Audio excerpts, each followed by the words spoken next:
And it's up.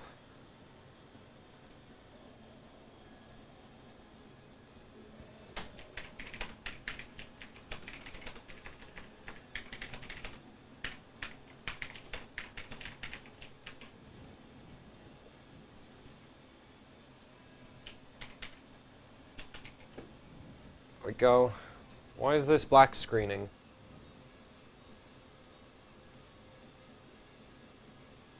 Okay, it must be figuring out which GPU. There we go. Okay. What? Is there no sound that somebody's saying ASMR?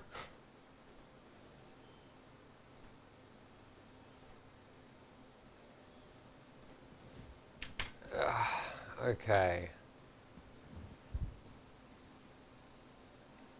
Yeah, well, I have music in the background. I'm not going to crank it. Well, it's mostly for me. I'm not going to crank it up any louder.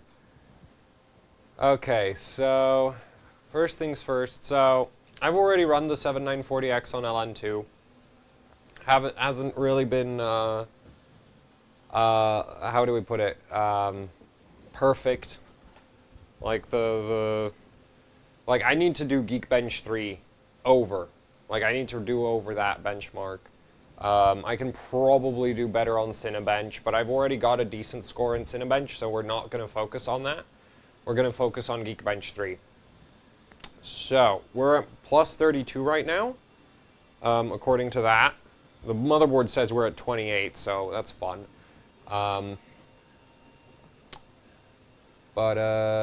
Is there any other benchmarks I might want to run? Since this is a 7940X, I don't really like, I had a few people suggest that we do 3D Mark Firestrike or something, but this thing hogs liquid nitrogen, and 3D is, like, long. Like, really long. So, I'm not going to run that, because it's just going to chew up a ton of liquid nitrogen and not really get anywhere. Because if I had, like, 2 Vegas currently, like, I've sent back the Vega 64, so... yeah, if I had more Vega cards, then then I would totally be down with doing Firestrike and Time Spy and that kind of thing. But as it is, I don't have enough GPU power to like, balance out the 7940X. And I guess I could run the Fury X's, but I honestly think I'll just wait for, like, it's still not going to be worth that many points, and I'm looking into getting a sort of dry ice arrangement going. Because, and I'll do it on dry ice with the Fury X's. That'll be much more cost-effective, in my opinion. So, this seems to be working. I guess let's just do a baseline for Geekbench. Speaking of Geekbench, oh, there it is. So, what am I aiming for? I want to break 70,000. Last time I ran at 5.2 gigahertz, I was only getting like 66,000, so it's gonna be really hard. And I like Geekbench is interesting because let's just run it. Geekbench is interesting because like it's pretty memory intensive. I actually like that about it. So. Yeah, it's a kind of interesting benchmark. It's more like it's not as like Cinebench is dumb. Like you just throw clock speed at it and it works. And this is actually relatively hard to pass and everything. So if you notice right now I have like 3 gigs of RAM available, and that's because the system is max-memmed intentionally. Because there's 32 gigs of RAM in there, but it's BDI. So if we clock it up to if we get to like 3900 megahertz. At CL12, it won't work if we give access to the operating system to the whole memory pool. It'll crash. So, yeah. Do we actually have all memory channels? Yes, we do. I actually really like that feature on this board. Whoa, the temperatures are bad. We're hitting 70 according to the motherboard. 40 on the temperature reading over there. We're doing 40... and I do have the current clamp ready, and we're gonna see how much current this is gonna pull under full load. I'm really interested in that. I've managed to do 50 amps on water cooling, so with liquid nitrogen I'm hoping that we see like 70 or something, I think that'd be pretty cool. So yeah, so stock score is 45k. Whoa, that memory. That memory score is awful. Doesn't matter, we're gonna fix that. I need to figure out which of those is current, so let me just look that up. 8-pin CPU pinout. Because if you clamp the ground wires, you're actually not going to measure anything, because like the whole, like everything is ground, so it's really random where your grounding comes from. Okay, so it's on the same side. Oh wait, what? It's on the same side as the clip. Okay, so where's the clip? There's the clip, so that's this group. Interesting. And this group. So let's check that.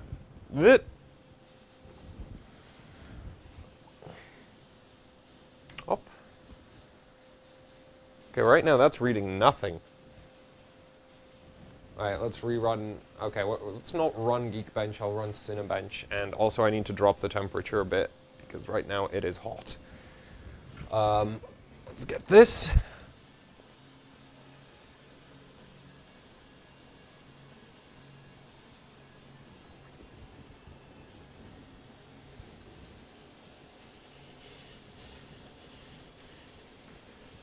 Now we're back down at 33,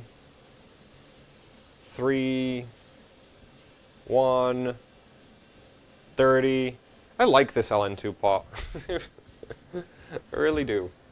I tried the Venom on X99, and that's why we're on the Fusion right now, because on X99 I thought the Venom was an absolute freaking disaster. And honestly, the Fusion on X99 is less than ideal, but it's not heavy enough, but the Venom is like even lighter, so that's why we're on a Fusion right now, because I don't have anything bigger or heavier. So yeah, so that hit 20. I'm just gonna pull up Cinebench.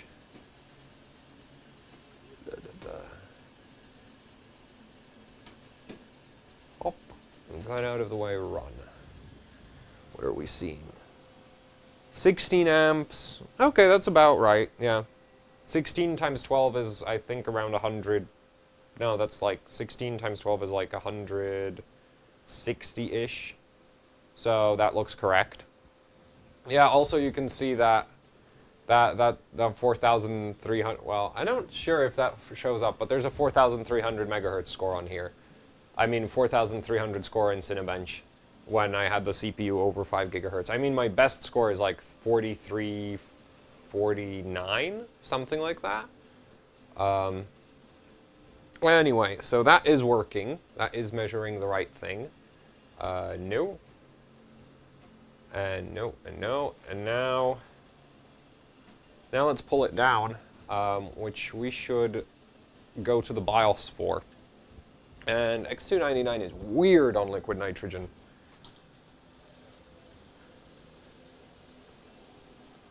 Like, there's a couple voltages, if you set them too high, it doesn't post anymore.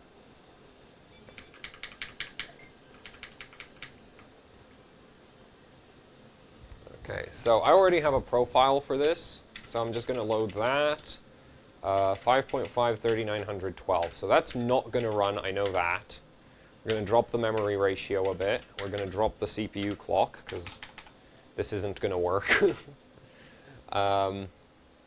One thing I really like about the Dark with the VRM cooling system is that actually when you're on liquid nitrogen, it works like a VRM heating system, so the VRM never drops below ambient. Makes insulating a lot less complicated.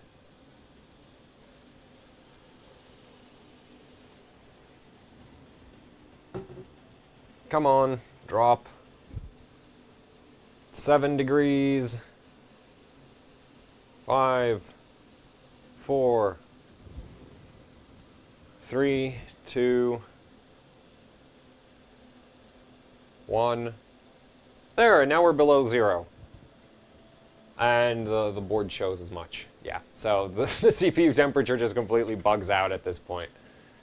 So, yeah, so things I want to try today is, I know if you shove a bunch of Uncore, like normally for water-cooled benchmarking, I run like 500 or 500 plus on the Uncore offset.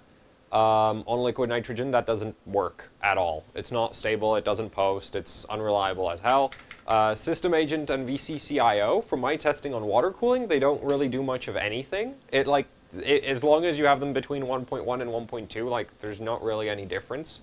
Actually, I was running at like 1.07 for 3900 megahertz memory clock. Like, they really don't seem to do a whole lot.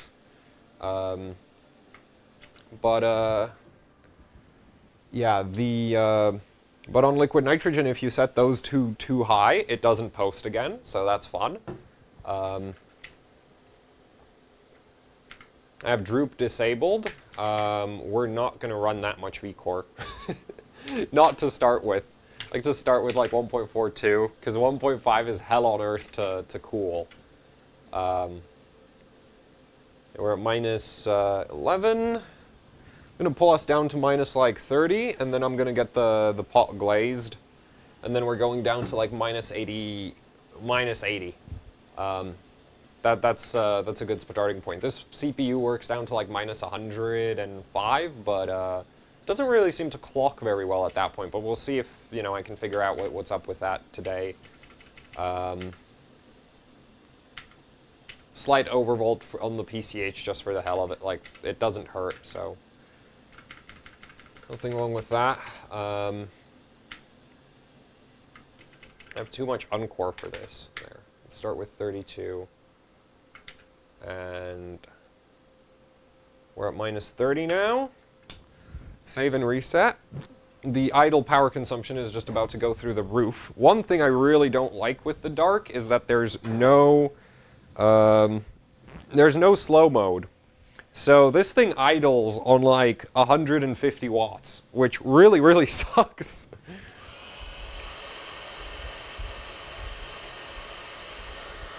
Where's that? There we go. Oh wait, that's not going to work. This is about the same. Ah, well.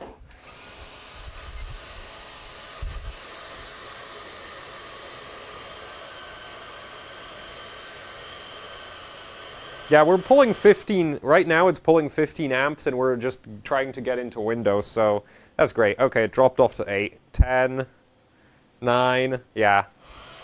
Awful power consumption.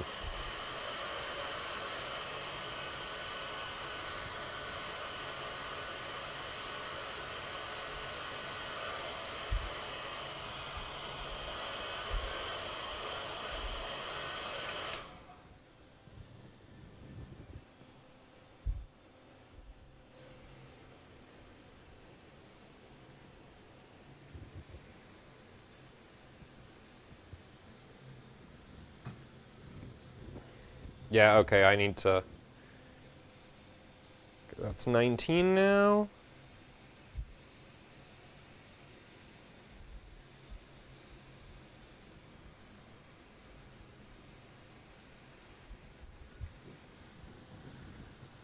Minus 30. Gonna open a window, or there's not gonna be there's not gonna be any oxygen left in this room soon. With how much this thing hogs LN2. Okay, we're going to be at minus 40 in a couple seconds. Okay.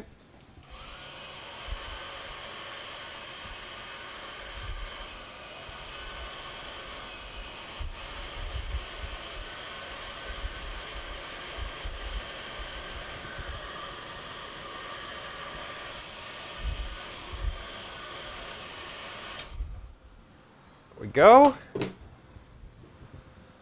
Now let's hit it again. Yeah. That's a lot faster.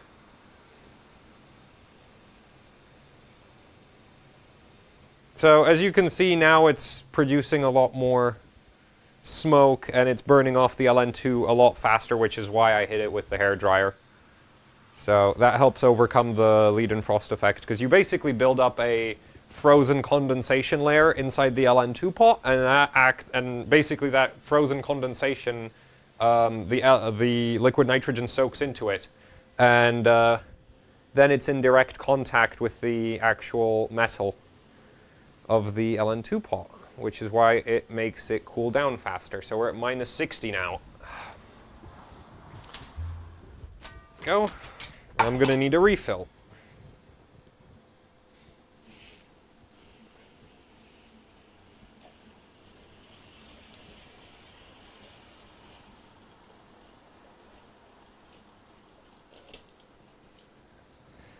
Go. Minus 65.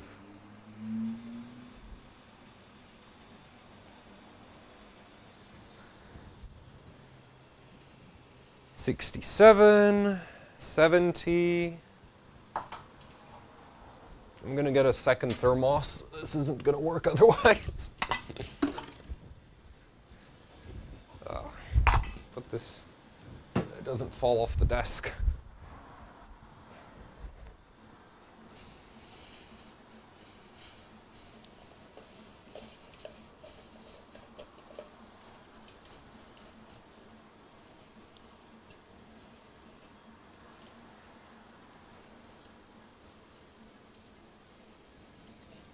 Go.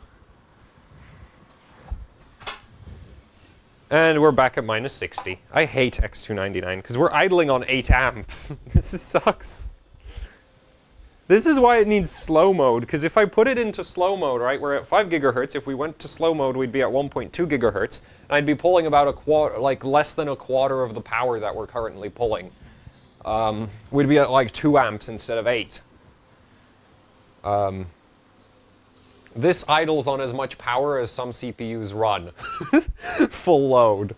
So, yeah, this isn't good. Unfortunately, I think the main reason why this board doesn't have a slow mode switch is that this board is designed by Kingpin and Tin, and Kingpin doesn't really have an LN2 supply problem. So, you know, who cares about saving a couple liters on not having to idle at full speed? Let's get a run in. Run. So now we're doing 34 amps. Wait, I want to see where that pings up to. 35, 34, 20, 10.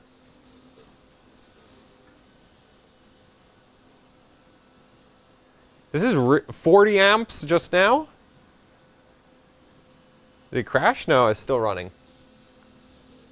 I'm letting it get pretty warm. Just pinged 30 again. So yeah, that's the thing about Geekbench. It cycles 40 amps again.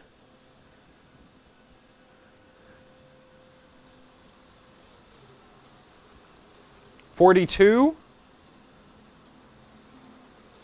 43. 46? Okay, we had like 45, yeah, 46, 47 amps there. So, yeah, and we're getting 64K. Okay, that's bad. That's really bad. Why is the memory score so low? Something's broken. Right now we're at 5 gigahertz, 1.42 volts. Actually, we're at 5.1. Yeah, this is really bad. Okay, that is scoring really low. Should be scoring way higher, I think. Like, I should be getting like 10K memory with the current, almost 10K memory with the current settings. So I just did processless so that the actual, when the benchmarks run, it's at real-time priority. And we are at 5.1 gigahertz, not 5, because I forgot about the BCLK overclock I have going. Just gonna pull it down to minus 70.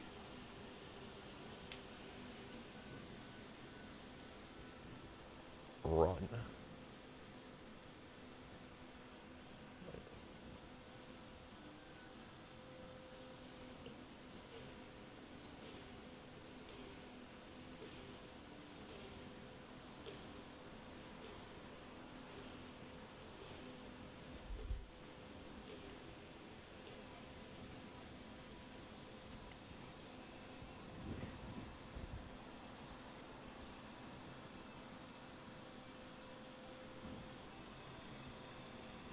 Total system, I have no idea. I only have the current clamp on the CPU. Right now it just pinged on 38 amps. I really, like, I have a second webcam coming probably Monday. Actually, no, probably Tuesday I should have a second webcam. And then I'll be able to point that at the instrumentation and you then, you know, have two angles at the same time. Come on, finish already. Okay, that's worse. Stupid freaking benchmark. What the hell? How does this work? I think something screwed up. I think the board might have mistrained RTLs. Because that memory performance is awful. 38 amps at 12 volts. So like close to 480 watts. I mean, I had it ping at 46 earlier, so yeah, it's doing easily like 500 watts right now. We have a problem. The memory performance is trash. Let's check what this is. That looks completely wrong. That looks broken. Yeah, we dropped a memory channel. That explains it. Silly motherboard. Okay, we're gonna fix that. So we're missing a memory channel. That explains the awful memory performance. How do I fix that? How do I fix that?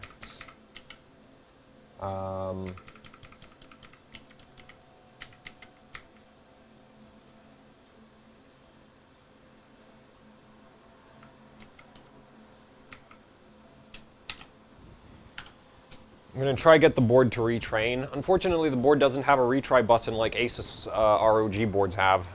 Really, this motherboard just has a BIOS clear, which is just like, it's kind of the bare minimum in terms of onboard buttons, in my opinion. But yeah, do we have... Nope, that memory channel still doesn't work. This is a really handy feature of this board, though, that they have the LEDs by every single memory slot for indicating if the memory slot works or not. And I think it might just be a bad memory, like, it helps to, like, rearrange your memory sticks, so I might be trying that pretty soon.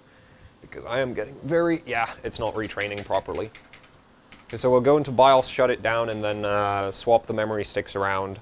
Because I already know that I have... like, I've already messed with that on this board, and I've just not labeled my memory sticks in which order they should go, but I know that there's, like, I have two with a blue serial number, blue sticker on them, and then I have two with a black sticker, and the black ones go on that side, blue ones go on this side. And that always, that's the best memory layout I can run on this board. So, yeah, let's get these swapped around, or this isn't going to work. Up. Come out.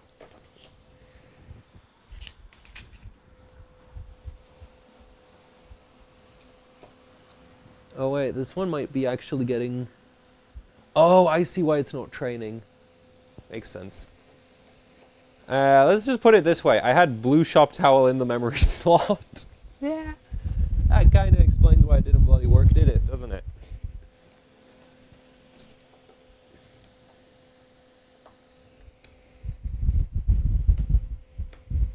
Okay, but now it should train. Let's see. B6, yeah, okay. Now it trained. So now we should be getting about 10K memory score.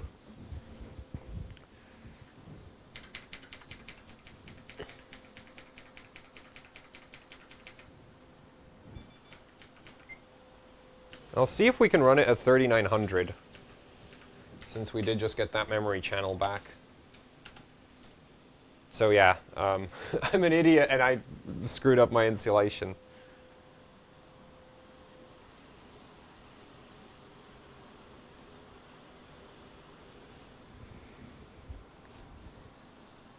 Go. Back at minus 75.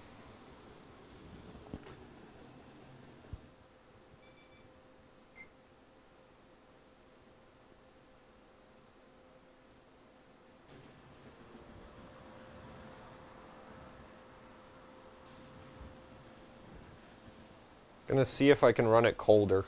We're gonna go for -90. I'm pretty sure my chip's not one of the best ones. So we're at -82 right now.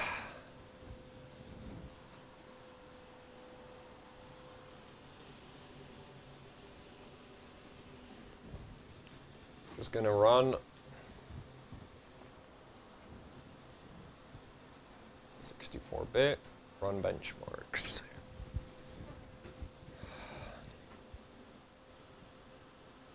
So that just pinged around 30 amps and 34, 36. Where's my LN2? There it is. This is not as bad as, say, Cinebench in terms of how much you need to pour, but it does swing the peak power draw on Geekbench is higher than Cinebench. Cinebench is like a constant 45 amps, and Geekbench can ping like 5 amps above that, in my experience. So, and it crashed. So, it's a pretty good indicator that the memory overclock is unstable. Which is annoying because on water cooling I can run these memory settings just fine, and it's just on liquid nitrogen that they don't really work.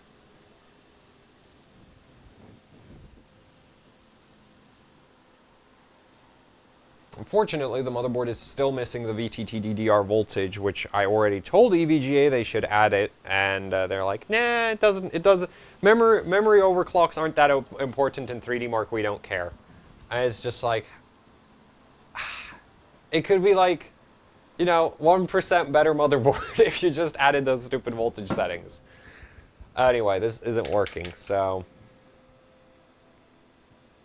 gonna need to find, I think Geekbench is one of those benchmarks which actually prefers high memory clock above everything else. So let's try this. 28, 12, 13. I've run that. Let's try, okay, 14, 14, 14 I know works really easy on this board. That's not gonna fly. 28 plus 14, that's 32, 42.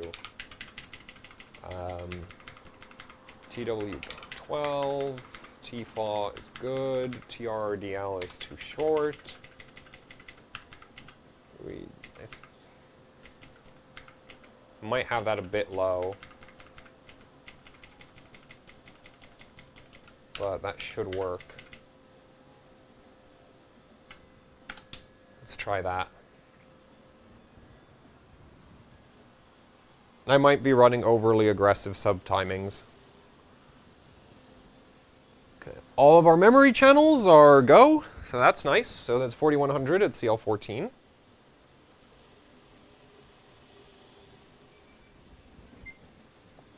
Hopefully we get like, I don't know, I'd like to see like 11K memory performance. That'd be neat.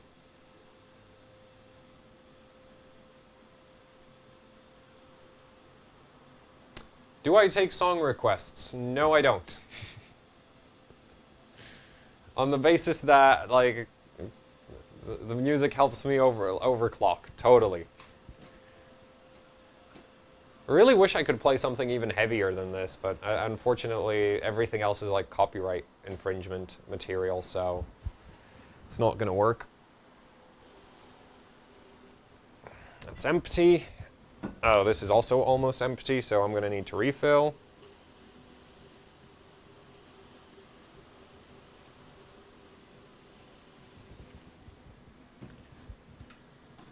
64-bit. Run.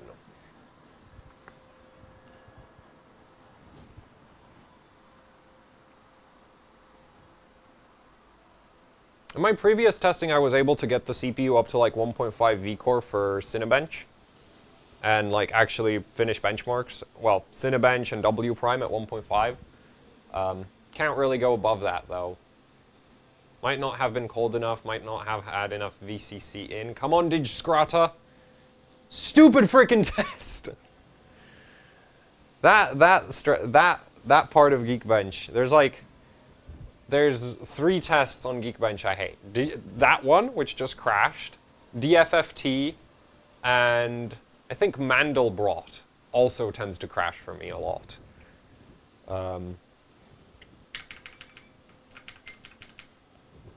Anyway.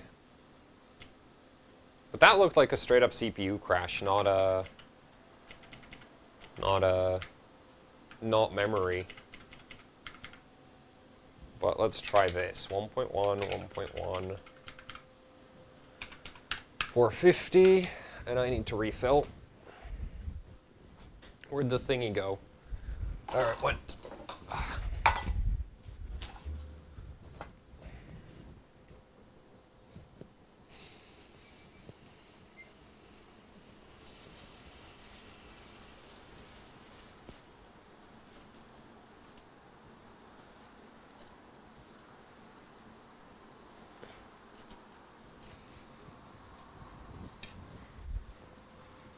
You're at minus 65.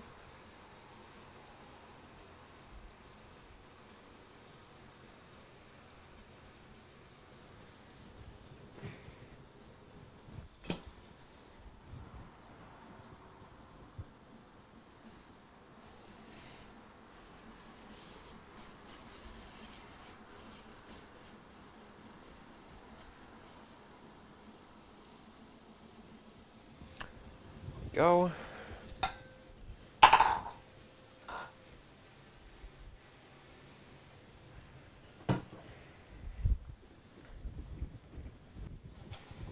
Okay, so that's at minus 80. Let's see if I got the voltages set up correctly. Because before it was finishing, it was just scoring like trash. Though admittedly, having more memory bandwidth does mean the CPU can technically do more work. So it might just be unstable CPU at this point because of the extra memory clock. As well as the whole extra channel working this time around. So we're doing 36 amps again for that. I don't know what test that was just now, but 77.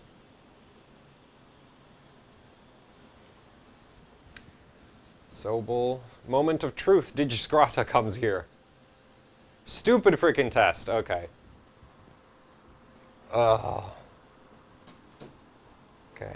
Restart.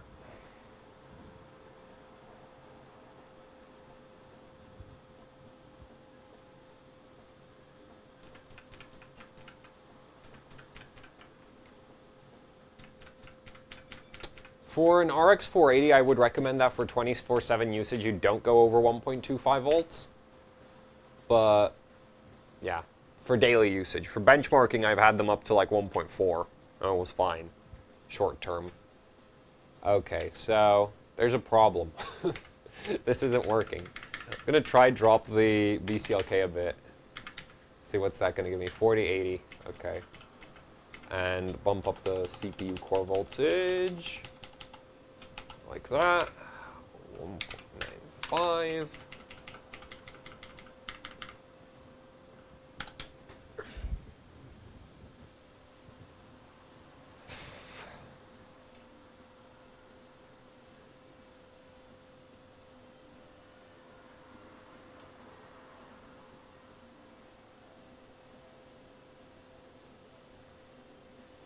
The thing is, like, the memory controller, as it gets colder, just gets worse and worse on, it's kind of like Ryzen. Not quite as bad, but the memory controller on X299 just completely gets, like, it just gets worse and worse and worse the colder you go.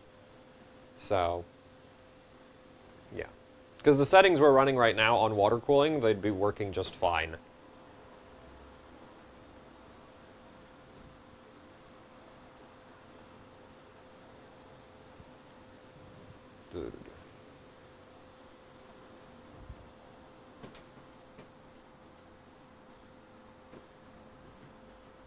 Come on, we're at minus 50.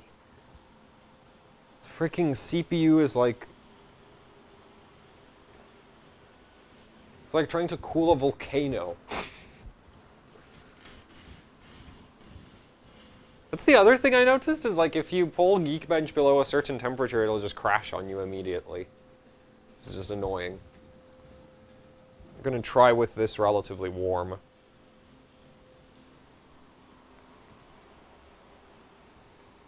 Oh, it died immediately. Okay, too warm. And the reset button doesn't work. Always fun to have that happen. That's why you should have a retry.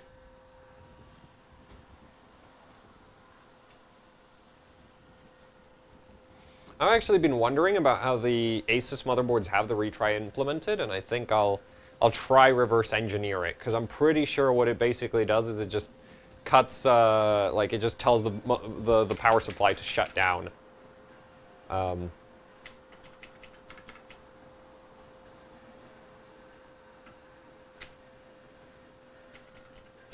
Maybe less VDIM? That's... I have the TCWL a bit low. 260. I'm pretty sure that's low as hell. Like, that should be like, I think that would be auto. Let's try that.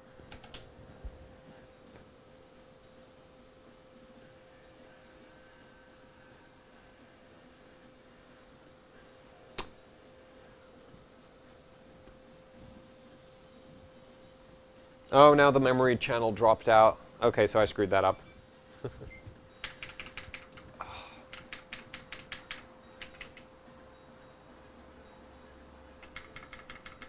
Let's try 10. No, 10. Actually, no. The easy way is to just set your TCWL to your TCL for, like, testing initially. Actually, let's try that.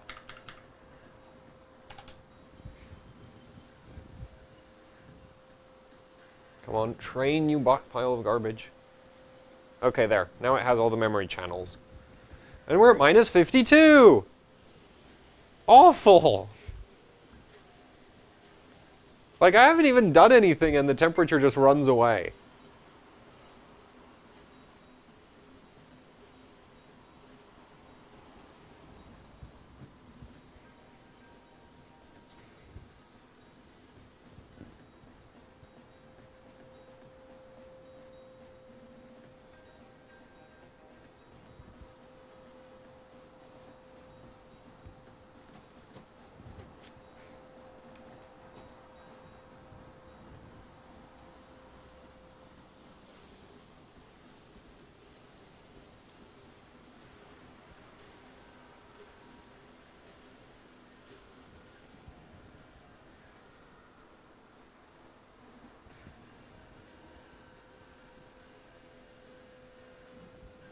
Yeah, I'm not going to give you current readouts right now. I'm too busy.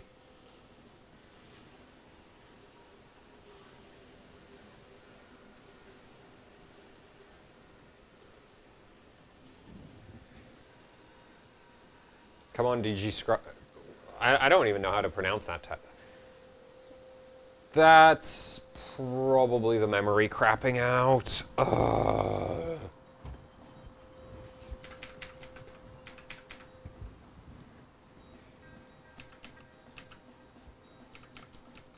Maybe I should just like start at with like less memory clock and then bring up the memory clock last.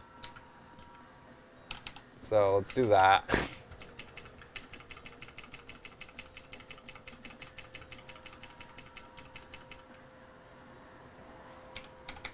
It's not going to really change how hard it is to get the memory clock working though, so let's try that.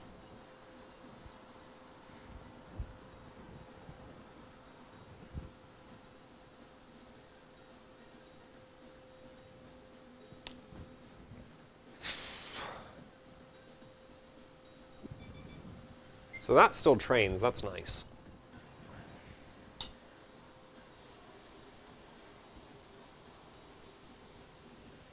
I'm not waiting for you. Because that's not going to work. Because it's going to try access all the memory and the settings we're at, that's going to crash.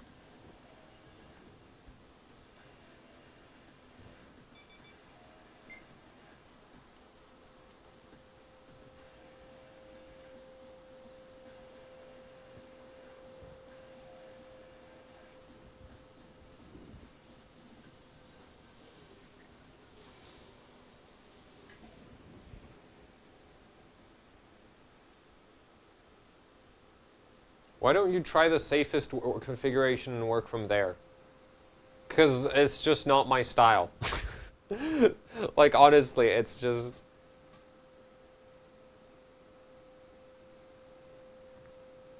Because the thing is, like, I trust the CPU to come up very, like, pretty consistently, but I don't trust the memory to do the same.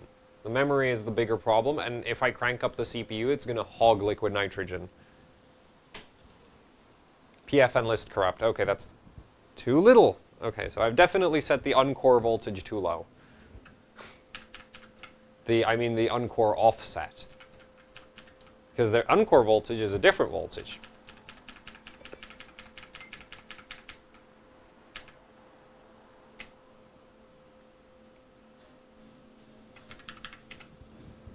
Let's try that. There has to be some voltage at which this passes.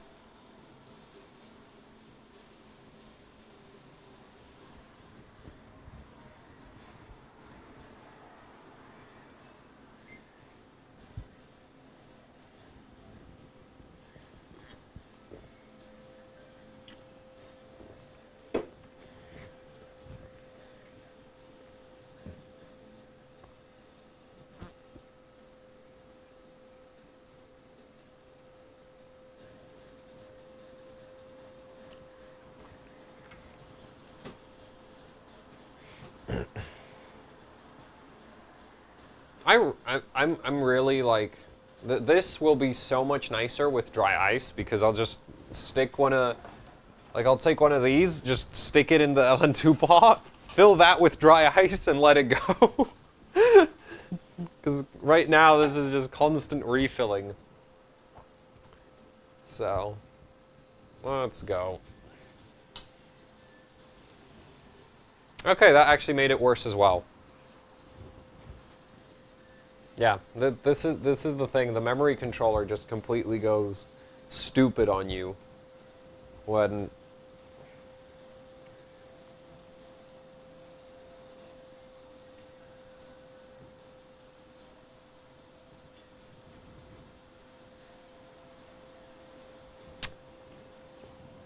FF code, yay!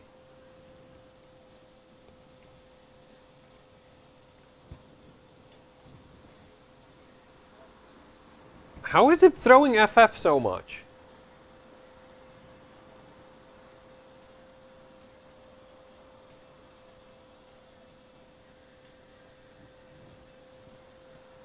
And again. Did it crap out or something?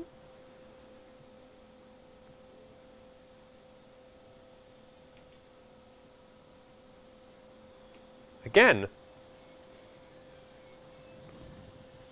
Gotta be kidding me.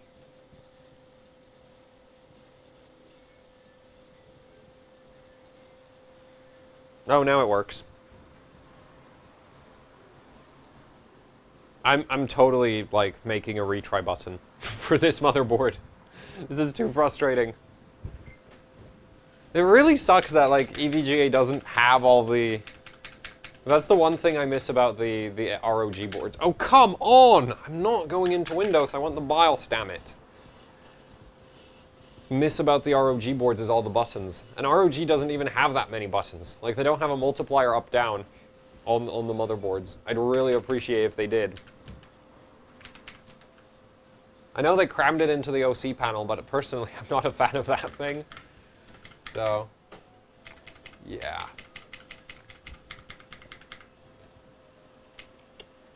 Everything is broken. It looks like 420 literally is just the only voltage at which it works.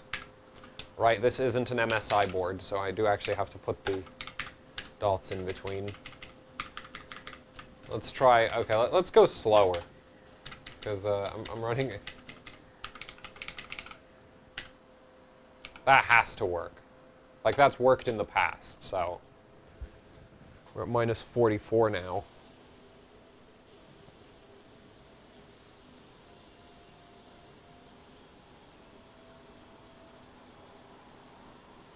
And it's stuck on a 49, which I don't even know what a 49 actually means.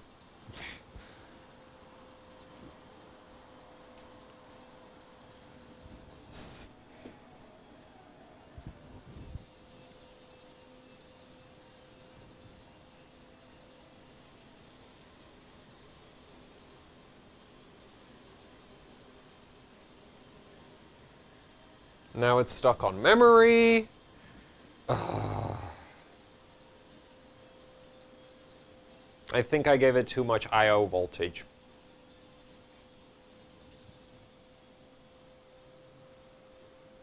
I should try just less SA and I/O again. Just like even less. Like 1.08 or something. Anyway, if this gets into Windows, we're going to test if this works. It should still get around like 9.5 or 9.8K memory test score.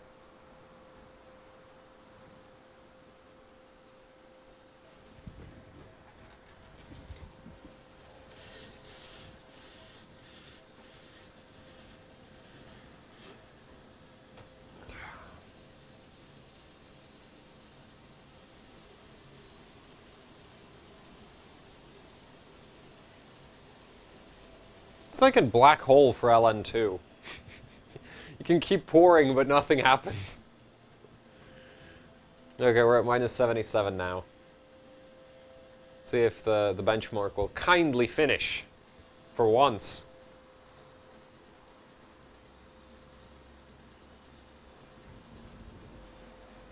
Oh, this broke.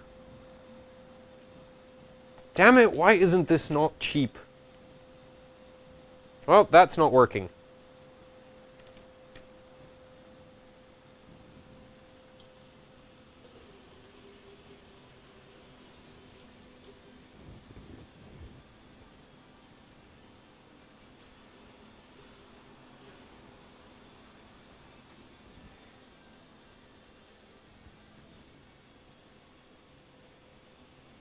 Yeah, because really I'm holding it at like minus 70 right now. So I think this would work just fine on dry ice. There's not really any need to pour liquid nitrogen on this. Also, this test looks really slow.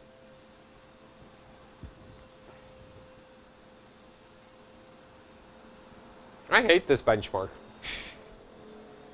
This is almost as good as my like record for this benchmark, so that's great. Okay, I guess we can say that there's some progress at this point. Okay, now it'll work, hopefully. There. So now let's just bring up the CPU clock. Which, incidentally, EVGA has a software tuning utility for this motherboard. It's completely bloody broken. Like, you can't set voltage through it, because if you try to set voltage through it, it'll crash the system. Which is just bloody great. So I don't bother even installing it. Because it's also really clunky, like the interface on it is god-awful. That should work at like 1.45.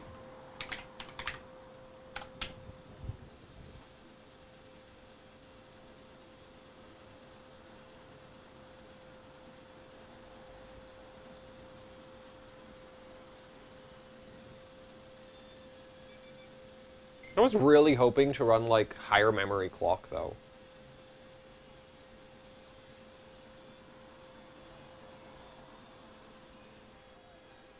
Because this motherboard, like, on water cooling, it does really good with memory clocks.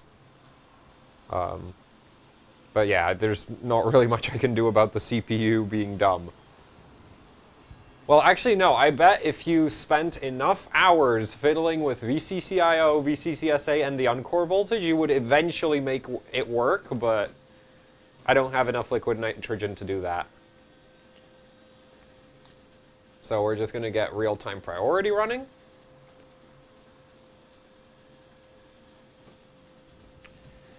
And let's run. Doing 36 amps right now.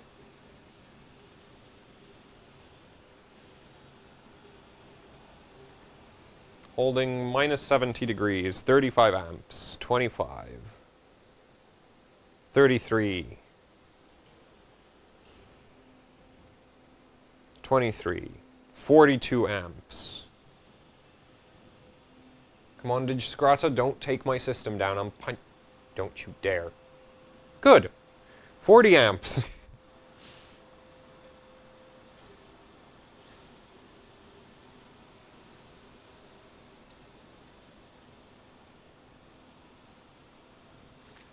43 amps. 44. 47. 45.8. Which I actually don't trust this thing into the decimal range, so. 67! Yay! That's higher than my old best score.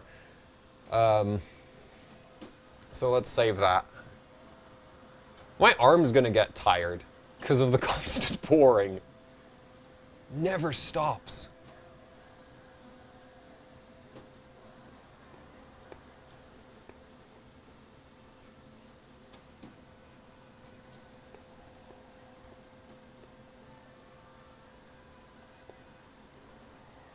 We should be able to bring up the Encore to about 3,500. There.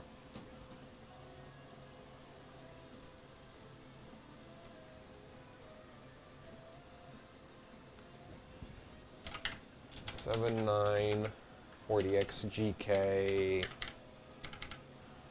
5. Save. Bam.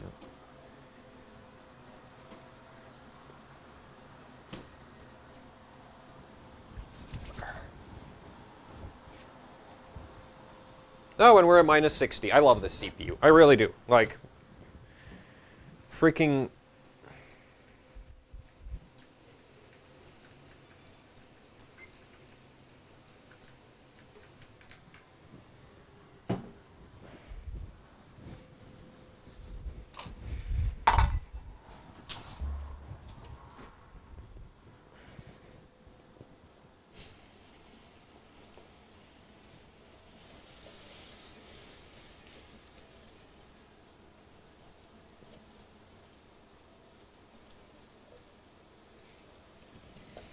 we go. Oops.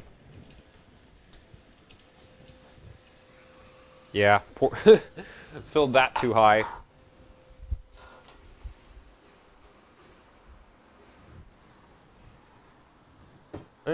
Yeah, I'll refill that as well. So I'm already doing that.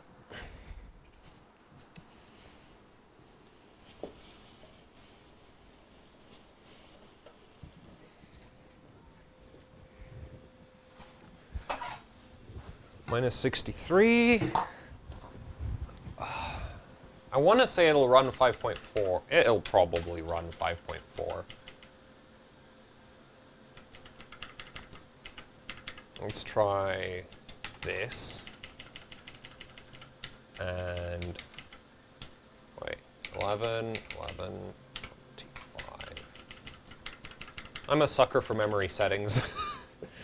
Okay, let's go 30. That should be 36, but let's go 37.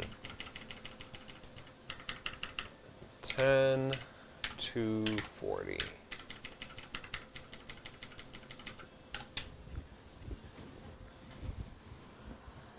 The main problem is really the clock speed on the memory controller. The timings tend to not care that much.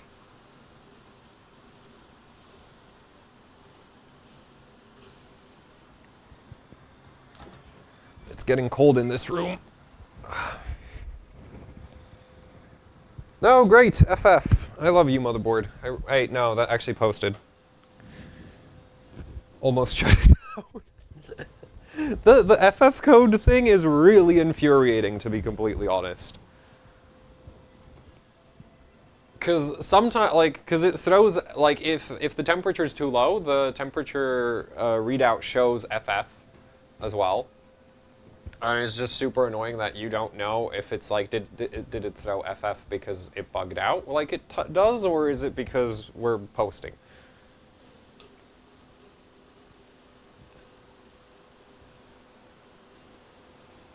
Okay, we're gonna go at minus 70-ish.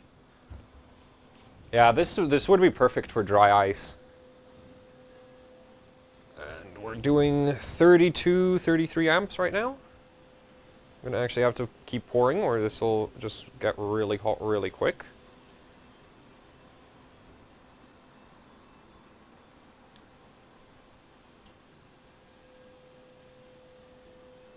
$44 amps just now.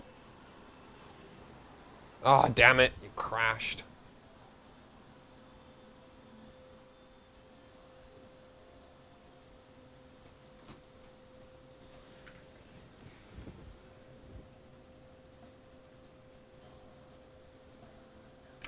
Professional overclockers can they can't make modded BIOSes for Pascal. If you are Asus ROG made a special 1080 Ti BIOS. Galax has managed to beg NVIDIA into approving the BIOSes for the Hall of Fame cards. EVGA has done the same, but like it's not like those BIOSes, like nobody actually like makes those BIOSes. They're all approved by NVIDIA. So, yeah. I'm pretty sure I didn't have enough uncore voltage, so yeah, let's just do that. The uncore doesn't really get that hot.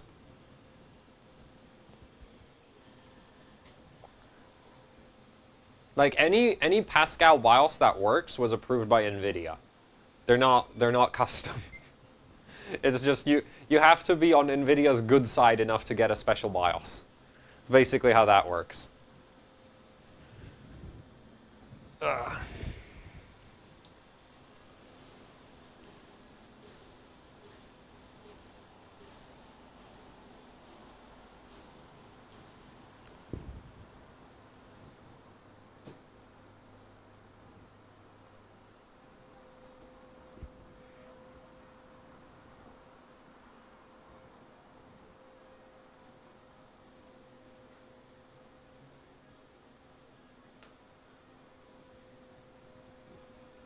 Nah, that's not part of GPP. That's just NVIDIA being NVIDIA. Like, they've done that for years. Run. 37 amps. Come on.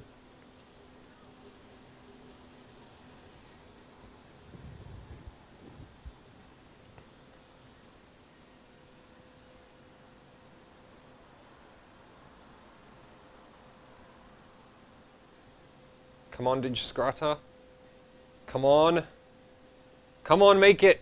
Make it, you stupid. Yes! Now if we don't crash on DFFT, this should be really good. Come on. Bring on DFFT.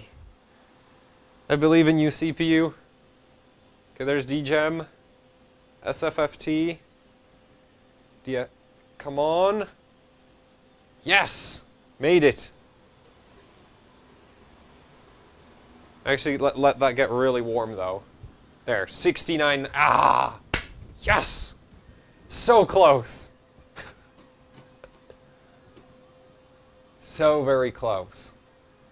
This is going a lot better than my last attempt. Like, my last attempt was just like, I was like an hour of just trying to do Geekbench, and it just kept crashing the entire freaking time.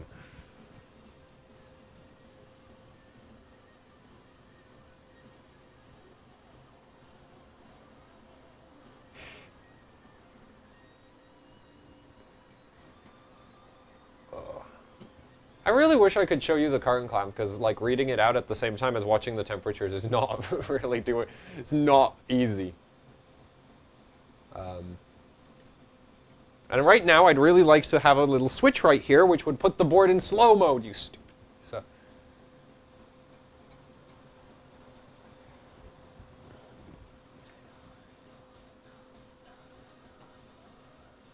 Alright, do we not have working? Oh right, this board is... Oh, that's not working. Cool. Can we get the main board there?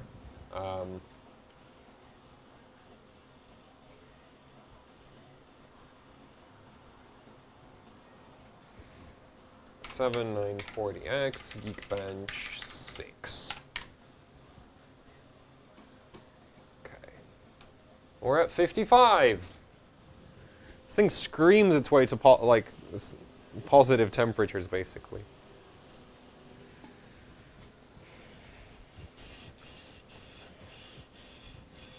I don't think I'll rerun it. I think what I'll do is I'll go and crank up the uncore some more. I don't, like, this CPU maxes out at like 5.5 gigahertz for a lot of things, like a little over 5.5, so I don't think it's going to clock that much higher, so I'm just going to give it a bit more BCLK, and we'll see if we can do like 5450 with like 3600 uncore and whatever the memory ends up at. So, yeah.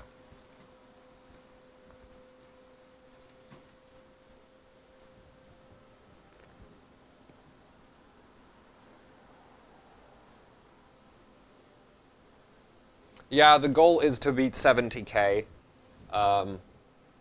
I mean, you know, if I was less bad at if X299 wasn't so difficult, I'd maybe aim higher. But the thing is, there's not a lot of competition on the 7940X in terms of like extreme overclocking. I don't know why it's so unpopular. I think it's like the most interesting core count, just because it's such an oddball. Well, compared to the 18 core. Yeah, Splav's chip does 5.8 gigahertz. This chip isn't doing 5.8 gigahertz in a million years, so I don't really have high hopes of like getting anywhere near his score.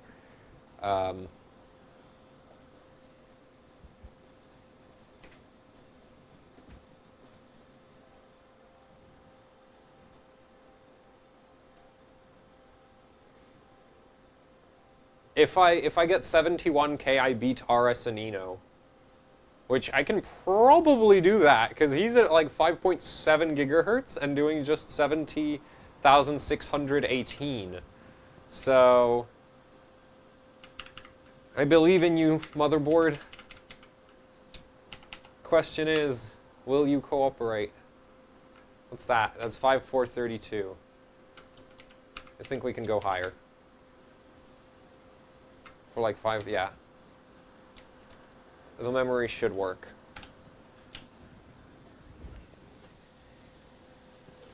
We might be a little low on V-core, but at least that'll give me less thermal problems. I might also try completely drop the memory, because the thing is, the memory controller gets worse and worse the colder you go, so I might just drop the memory clock again, and drop the temperature and see if we can't go to 5.6, but I really doubt it, because I was doing Cinebench at like 556 at minus 90, and Cinebench doesn't care about memory settings much. So, well, it doesn't care for memory stability, or really performance, or really much of anything. So, it'll be interesting. At this point, I think we should, like, I should be able to beat RS Anino. I think. I beat him on Cinebench. So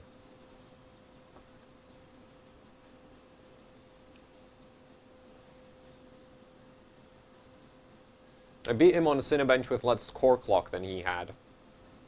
While running Windows 10 instead of 7, which, like, honestly, Windows 7 is a better operating system for every single CPU benchmark. The problem is, like, I made a Windows 7 install, and it works great on water cooling. It takes a long time to boot up, but it works. And then if I go sub-zero, it stops booting, which I don't know how the hell that works.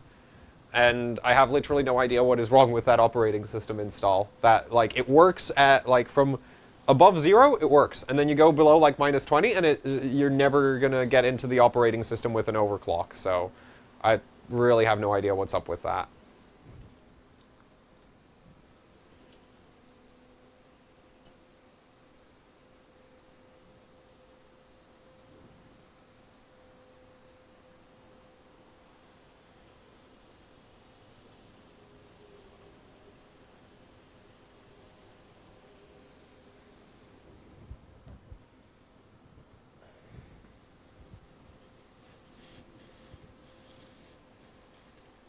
Come on.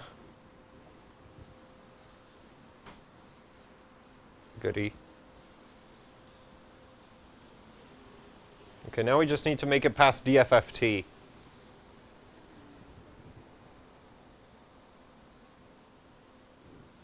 $46 amps right now. SFFT? And yeah, this is why I don't like DFFT. But that was fast. Like, that run was looking really, really good. And I think I'll just shove more on-core voltage into it, because that didn't look like core clock problems. I'll give it a bit more voltage, just in general.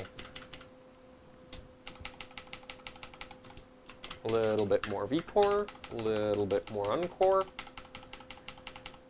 and Pray for results.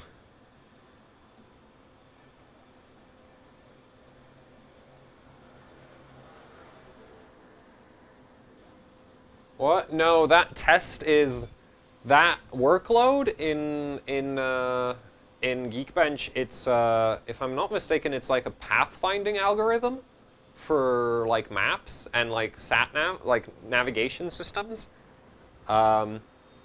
I think that's what it is. I might be completely wrong. Either way, it's really like it's a hell of a, like, out of all the Geekbench tests, it's hell on earth stability wise. Okay, so it doesn't like that. So now I have too much on core voltage.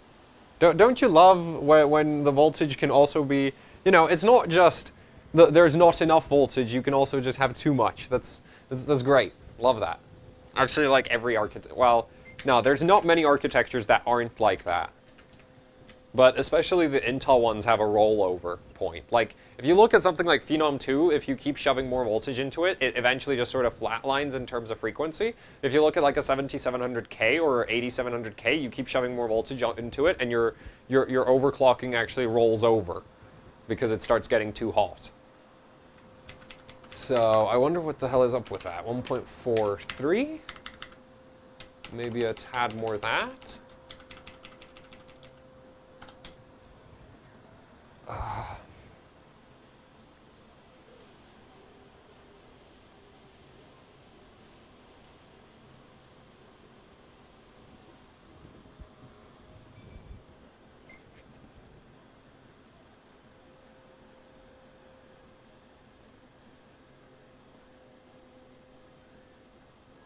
Wait, so I know exactly what It's not my fault I don't know how to pronounce the damn thing. It's spelled weird. I've never actually heard anybody say that word. I've only ever read about it. It's not my fault that I have no idea how it's pronounced. Have you ever got your hands on a 7990? You must not be much of a fan of the channel. 'Cause, that is my 7990. So, yes, I do have a 7990 there. And I tried to run it on liquid nitrogen, and that was a bit of a disaster. And I do plan to do that again, but too lazy to set that up. Actually, I'll probably not run it on liquid nitrogen. I'll just throw dry ice at it, just because it's going to be easier for me to work with. And it really, like, I'm already the best at 3D Mark Firestrike on the 7990, so I don't really find that much interest in being better. You know, there's not really any need to, like, completely max out the card. Okay. And I need to refill.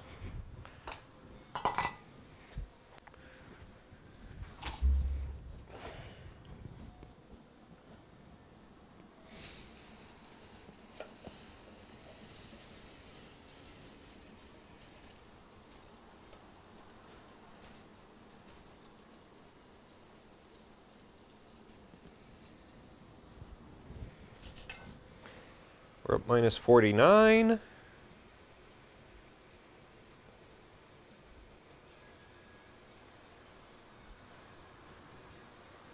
Minus 60. 3, 4, okay. Yeah, honestly, I think this would work just fine with dry ice. I've not really, like, I've not pulled the temperature that low that it would really need liquid nitrogen.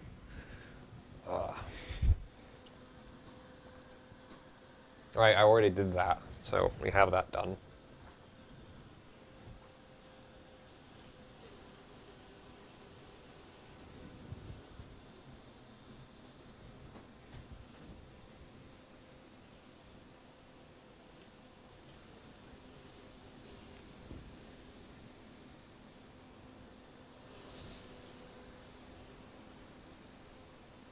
Run.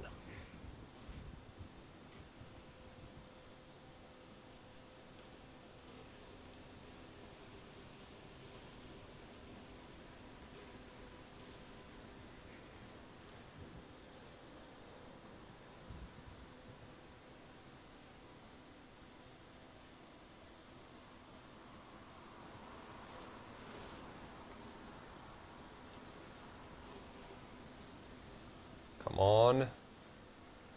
Come on. Okay, goody.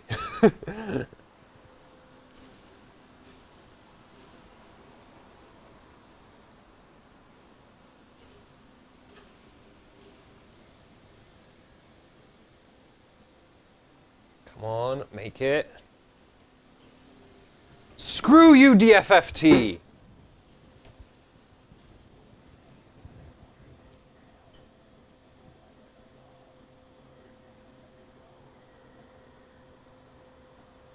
It's called pronounced Dijkstra. Okay. Cool.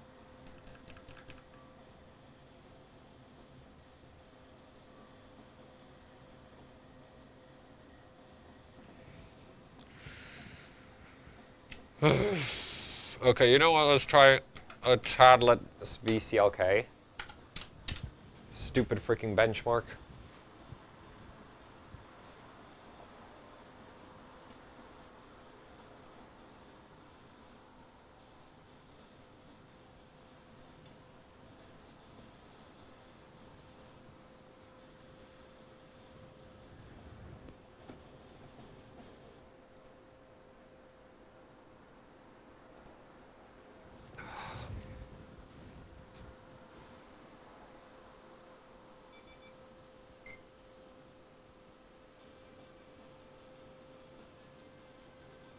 I have problems. I find this actually really relaxing.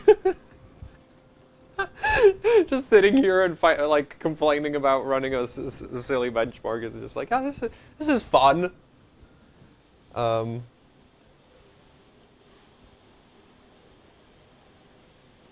Doing the same thing over and over and over again, expecting different results.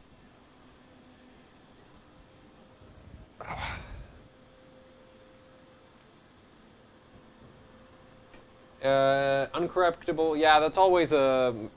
That's memory system. Generally. I think.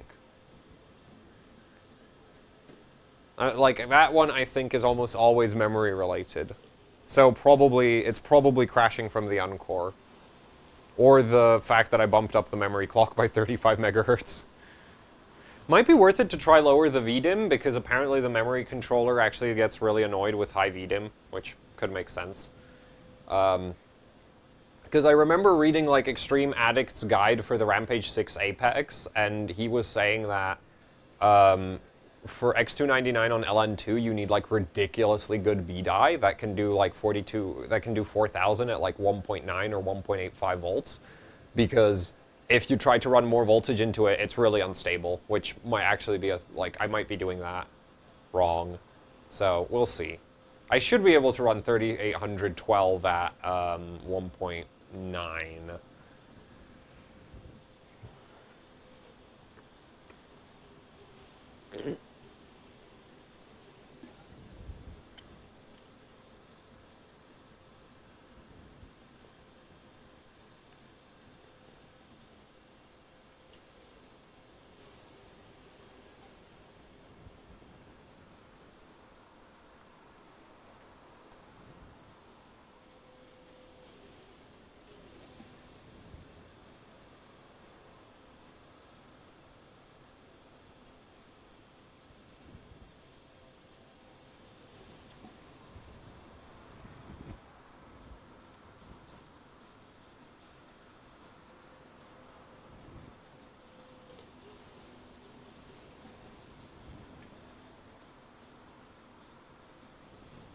Okay, let's try the less memory voltage. Because I know in the past, like, honestly, that the memory voltage I'm at is even borderline for my own memory sticks, because there's no VTT DDR setting, and the VTT voltage is, like, too high. By, like, 20 millivolts. I've complained to EVGA about this, but they're like, nah, doesn't matter. Doesn't do shit. Doesn't do anything for 3D Mark. On the flip side, this motherboard still outclocks the OC formula for memory settings, even though the OC formula does have VTT DDR, so... you know, it's like... It's just like, the board would be better if the setting was available, in my opinion, so... There, let's try that. Hopefully the memory controller can get over itself if I do that.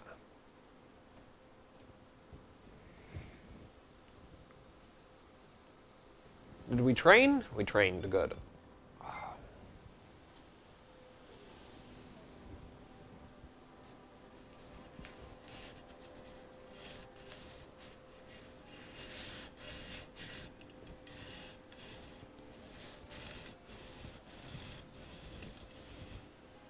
WHE being uncorrectable error core cache. See, no, because I always know that, like, if I set the core clock too high, it just throws clock watchdog errors. Like, WHE is almost always related to me screwing up something in the memory system, which would probably just be the cache. But the thing is, like, the cache is, like, on like X99, I remember if you had a lot of GPUs, the cache would clock differently. If you had a lot of memory, the cache would clock differently. Like if it, like the cache actually, the mesh on this behaves differently depending on what it's actually connecting to. So yeah, it might just be the memory pissing off the cache.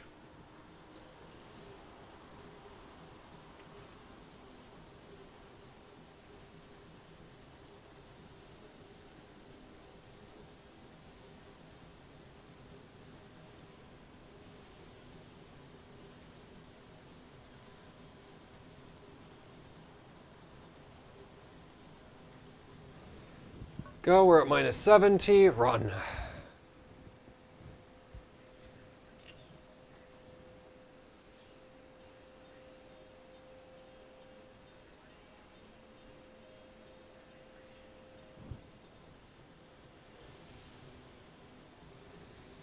Okay, really didn't like that.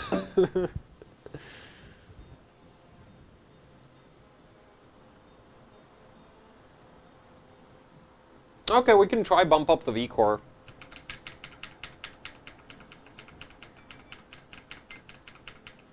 Though I'm starting to think, honestly, like, the V-core might be getting a tad too high. Because, like, 1.5... let's just... 1, 2, skip a few, 1.5 volts, here we go. Yeah, I'm happy with that. Let's go. Actually, wait, no. Before we do that, it really... I think I did actually set the memory voltages too low that time around, so...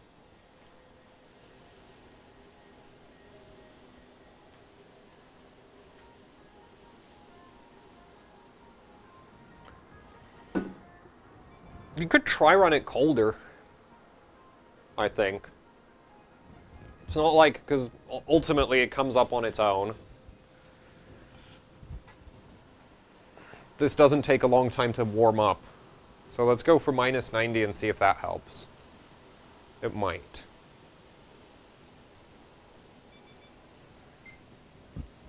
It's -80. -90. And I need a refill.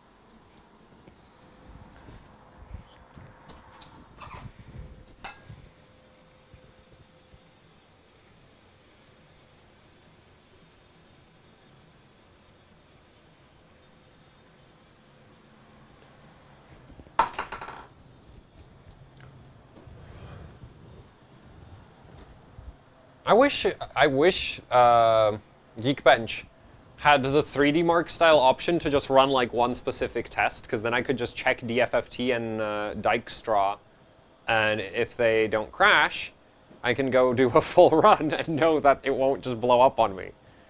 Damn it, stop coming up, the freaking temperature is insane.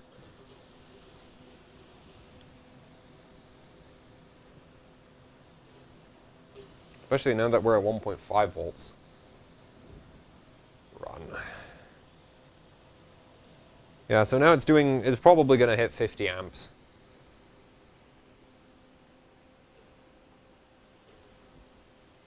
It's going to hit 50 amps on the really heavy test, so Dijkstra and DFFT. Doing minus 90 pretty good right now.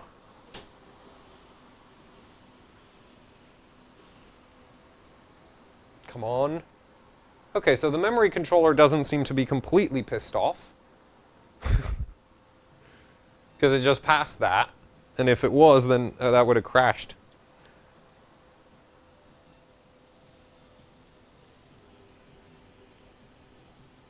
Come on. 50? Yes. Yes. Yes, it's doing it. Damn you, Geekbench! Why? Why you do this to me? It's not higher than the last score. Freaking margin of error. Okay, well, we gotta rerun that. But that actually pinged 50 amps on the 12 volt rails, so yeah, that was doing 600 watts CPU power draw. The good thing is, I don't seem to have the, I'm not seemingly freezing out the memory controller, so that's nice. You can run at minus 90, which does give you better CPU stability. So I'm just going to rerun that and hope the score goes back up. If it doesn't, then we're going to have to try run at 5.5 gigahertz, and that's probably going to be hell.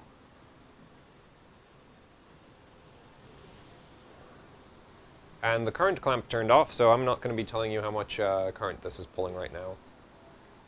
I really wish I had like those super fancy current clamps for an oscilloscope. Those are super expensive, especially if you want to measure more than like 50 amps on one of them. And like buying 250 amp current clamps for a scope is ridiculously expensive as well, so.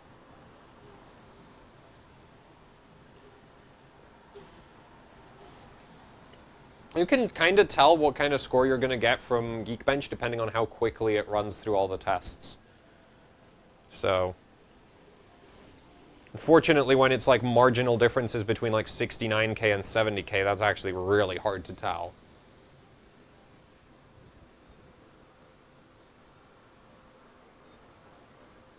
Okay, it just keeps going down. I hate you, Windows. I really do.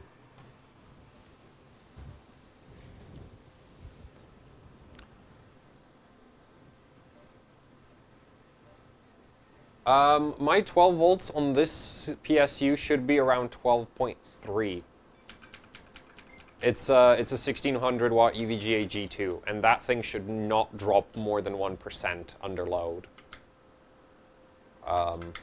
Under like full load, so, or was it, yeah, it should, like, this thing has really tight 12 volt voltage regulation, so. Let's try that. We're not going to do that with that much BCLK, that's for sure. Starting to think I might be running into too low VCCN issues. Let's try that. I gotta say, there's an X29 like tin from EVGA posted a guide for overclocking with the well, guide. Kind of walkthrough guide type thing for the dark. I read it. It's not really that helpful. Like, I hate to say it, but it really isn't. Like, it doesn't really suggest much of a... Like, it doesn't really tell you what to try. It's just kind of like, yeah, your voltage should be something like this. And I'm like, well, that's... Like, that's not helpful at all. Like, compared to something like ASUS publishes, like, ridiculously detailed overclocking guides. Like, they'll tell you, like, oh, if you're having random in-OS freezes, then change this voltage. If you have cold bug problems, then change that voltage. And, like, try bumping it up or down, and Like, that is really, really handy. Whereas EVGA's guide is basically, there's a table and it says, like, yeah, your VCC in should be, like, 1.9. And I'm like, does going up on it help or going down on it help? Nah, just set it to 1.9, I guess. Except I know for a fact that, like, that doesn't, like, that can cause issue. According to other guides, that can cause issues, so, yeah.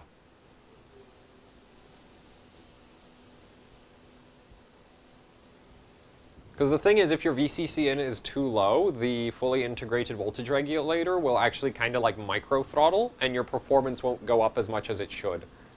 Like, your clocks will go up, but your performance will not improve, and that might be happening here, because we're clocking higher, but the performance is just as bad as before. Also, I'm pretty...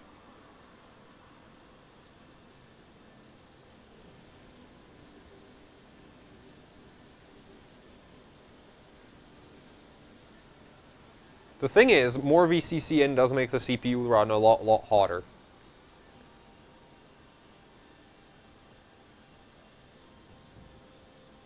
Yeah, okay, that does seem to be running a bit better. In terms of, like, speed.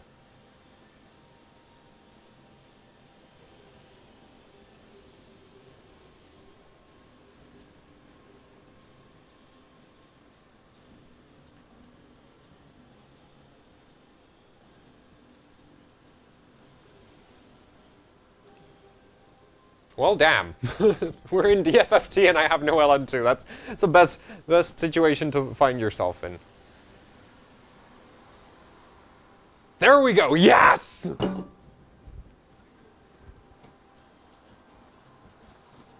There, now I'm third.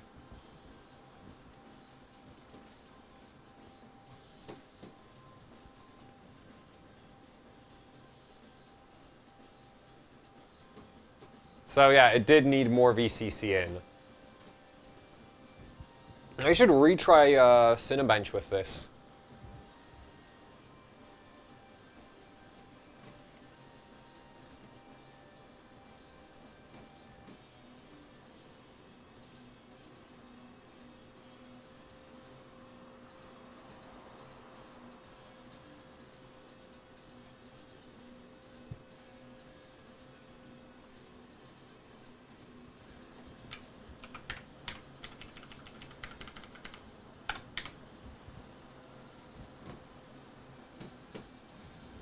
Okay, let me just quickly check if it's worth it for me to try go higher. Miller is at 5.6 gigahertz.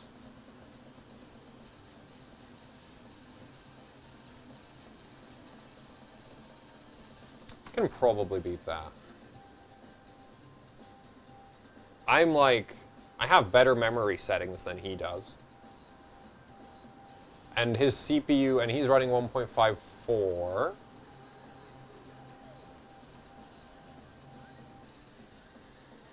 I'm not running as much Encore. I should be able to beat him. If I don't lose, if I hold the, like, if I can pick up a bit more CPU speed, I should be able to beat him.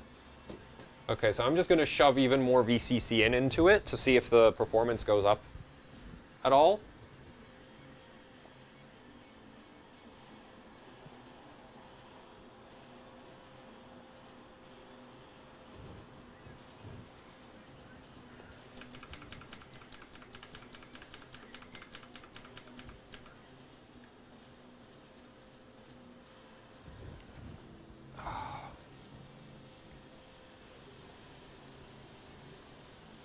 So yeah, last time I was running too little VCC in, evidently. That's a nice discovery to make. Go.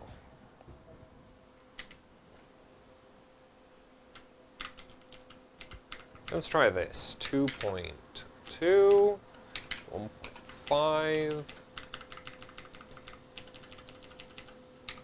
0.45. This is gonna run hot as hell. I mean, it already does that, but now it's gonna run really hot. Let's try this. See if I can beat Miller. I'd really like to do that.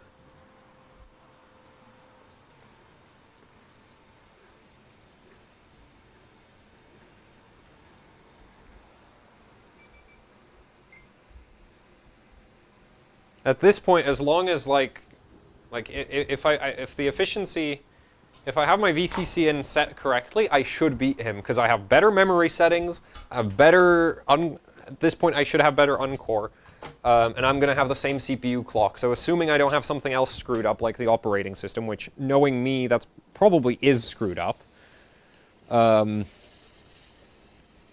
But it should be just about like if it doesn't crash, this should be faster. On paper. Oops. Yeah, I keep overfilling this one. This is something about this thermos where I just put way more LN2 into this one than all the other ones for some reason.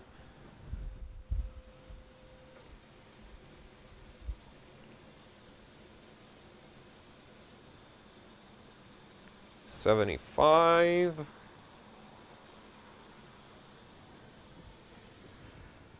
Okay, I think we're going to run it like -95 since I've cranked up the core voltage that high.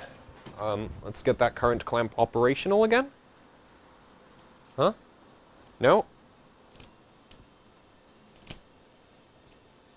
There. Okay, current clamp's running now. So we're idling at 11 amps right now.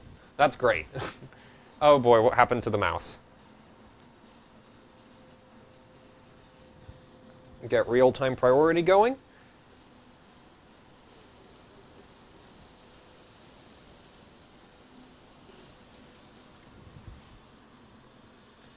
I pay £1 a liter delivered to my door. So yeah, this right here is one expensive system to run. Oh, come on. Because this thing absolutely chugs. Okay.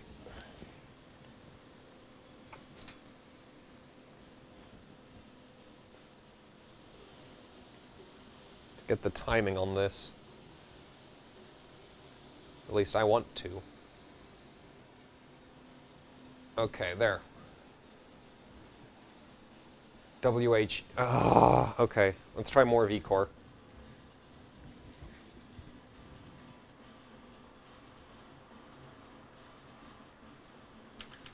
I don't need. No, I can't run more VDIM. Like, it won't work. I actually have an ES BIOS with 2.3 volts of VDIM, and it's completely useless to me because my memory sticks don't work without low VTT DDR, and this board automatically sets it to half VDIM. So at 2.3 volts, I get too much. Like at 2.1 volts, actually at 2 volts already, my VTT is so high that this won't work. 3. Let's try that.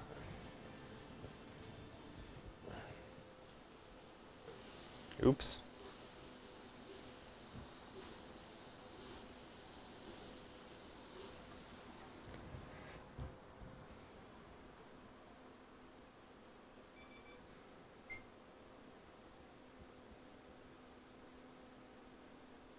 No, it's not about temperature on the memory DIMMs. The DIMMs just don't like high VTT DDR. Like, there's some memory kits that don't complain, and then there's mine, which does.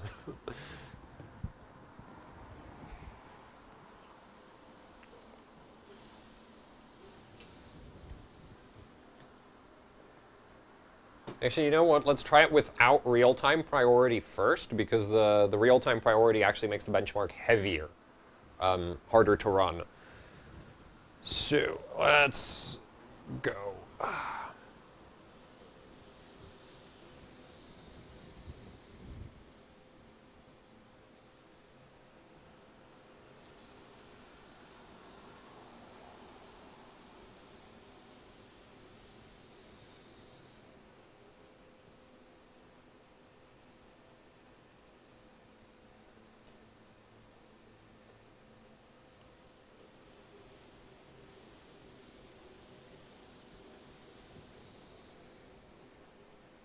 Don't crash on me or I'll punch you in the freaking face!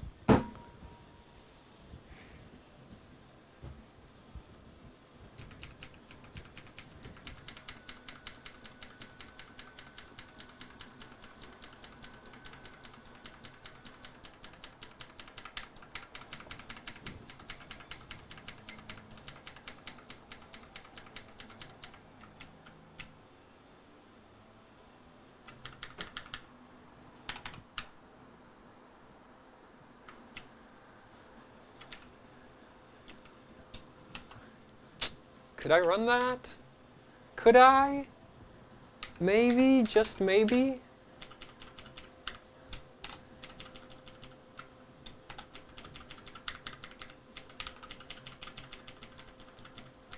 I want to beat Miller.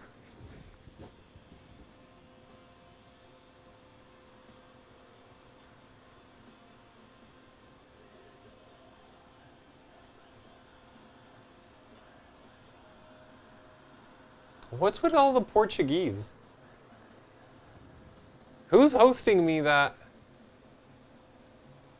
Oh, whoa, I have a lot of hosts.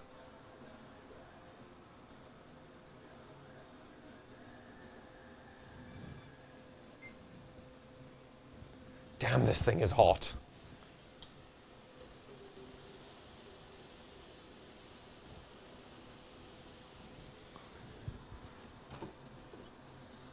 There we go.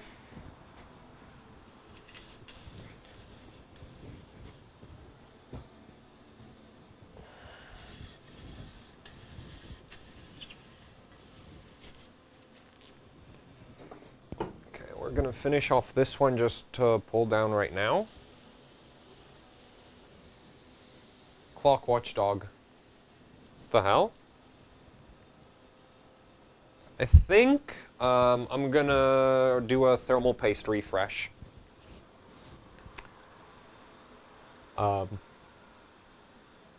This is just something that I've noticed on like X99 that happens, is the thermal paste kind of wears out over time. And it's actually really easy to fix, especially on X299. We're just gonna go and sit on Windows desktop for a bit. And it's gonna come up to like -15, and then I'm gonna go back down and it's gonna be fine. How's this? Okay, that's full. So, since I've decided we're going to let this run away, I'm going to let it run away. There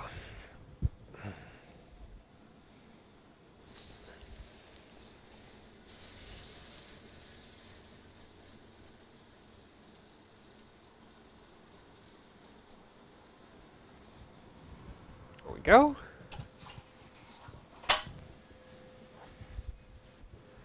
Actually, I'm going to help it with the hairdryer. No point waiting for it.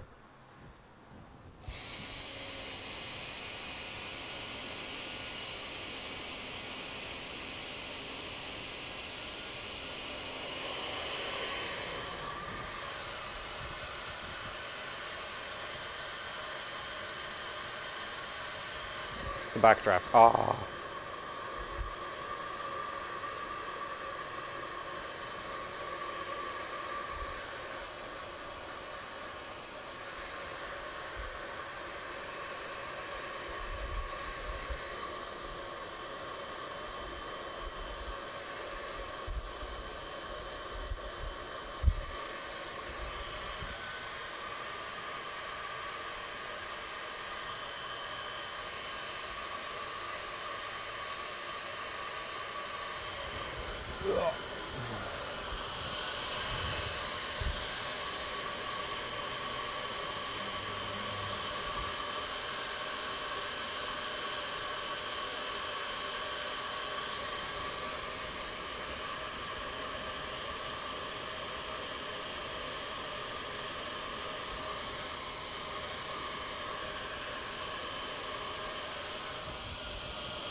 Yeah, okay, I have to hold that.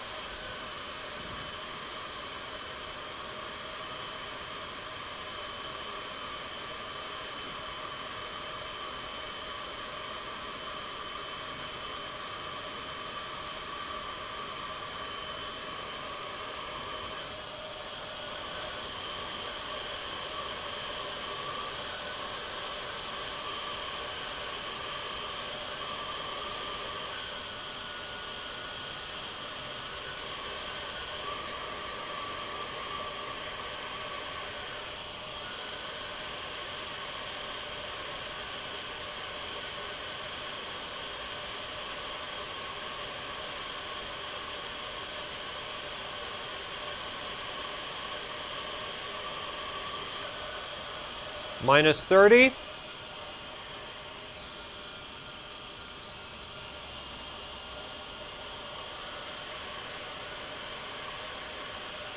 It might just be too warm at this point. Actually, no.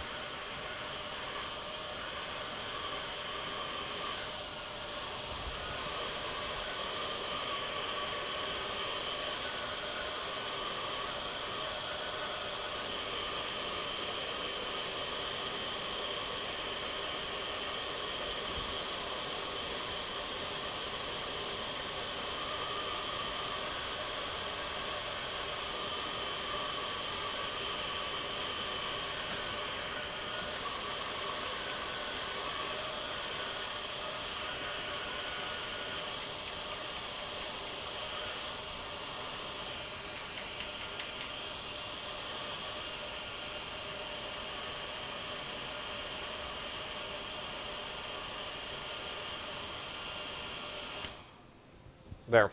We're at minus 15 right now. We can come back down.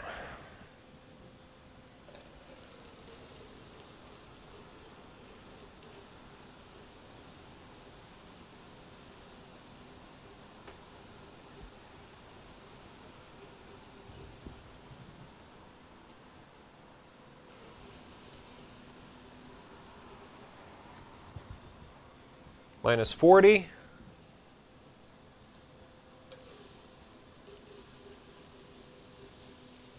50, 60 almost.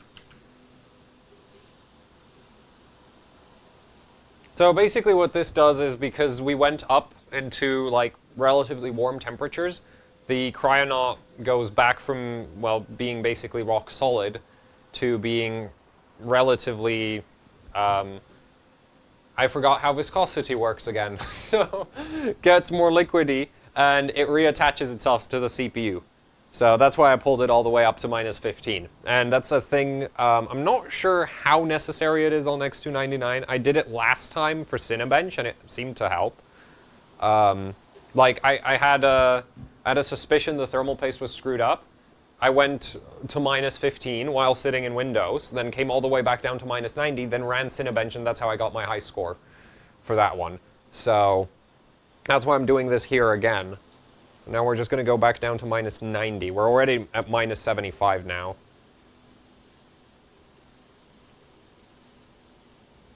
There. And that is minus 90. And the system seems to have frozen. So that's fun. I think the Encore might be pissed off.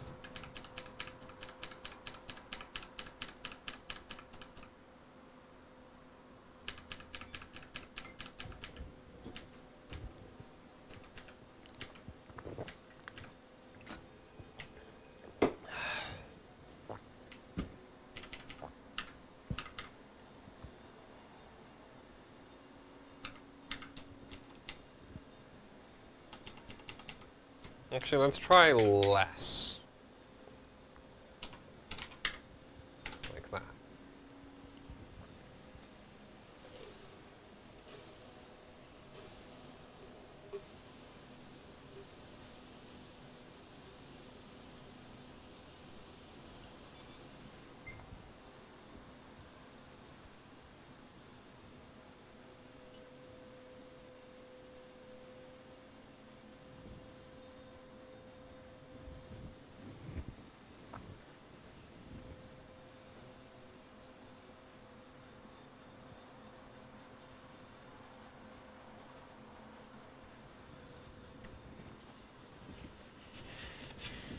So the good news is I haven't heard any crackling sounds so far, so I think if the thermal paste restored, then right now it's in like perfect condition.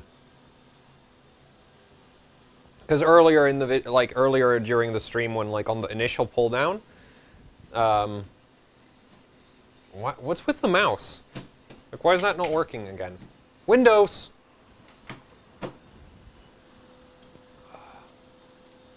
Okay, so it didn't freeze out, it's Windows being retarded.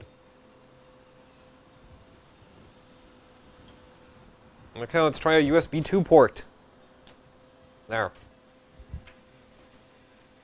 Oh, now it works, yeah. So this is one thing I've noticed. If you overclock the BCLK on this motherboard, sometimes the USB 3 ports and stuff in them stops working. So that's not That's not surprising, really. And that's empty! Yay! God, I hate the CPU for how much liquid nitrogen it sucks up. Like, it's an interesting platform to work with. I personally prefer everything that runs hot and power hungry and requires intensive babying of temperatures. But, yeah. Not a fan of the liquid nitrogen usage. Mostly because I don't have that much liquid nitrogen. And unfortunately, a fan of the channel recently contacted me about selling me a 100-liter DWAR for like a really, really good price. And it's just too big. Like, it physically doesn't fit in my house. Like, in the flat I live in, it just doesn't fit. So that really sucks, because then I'd have twice as much liquid nitrogen storage. Because the main problem is I get deliveries every 6 weeks. So, if we finish all the liquid nitrogen today, which we won't, mostly because I don't want to, then, yeah, that's no liquid nitrogen for like another 3 or 4 weeks before the next delivery, so... yeah. Okay, wait, I'm just gonna refresh this so that it doesn't... This is so freaking crap piece of... Well, yeah. Okay.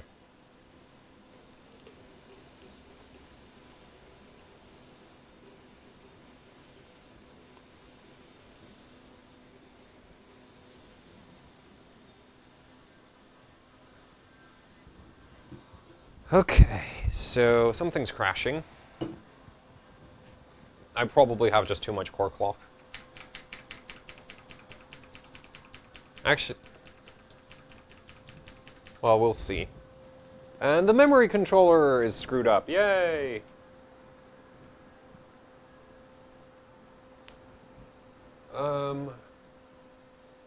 What records do I hold? None? Honestly? Like, if we go for, like, straight-up world records, I don't have any. Well, no, I had Unigine Heaven 3-way. I had that one. And I'm thinking of doing, like, wiping up the, like, I'm actually considering taking, like, big multi-GPU benchmarks and just taking down lots of those, because most people don't bother with those, so they're kind of easy to do. Which is like, yeah, I know, that makes me a total hack, but... 102.7... Actually, let's try that. Drop the uncore. Drop the core clock. Retry that.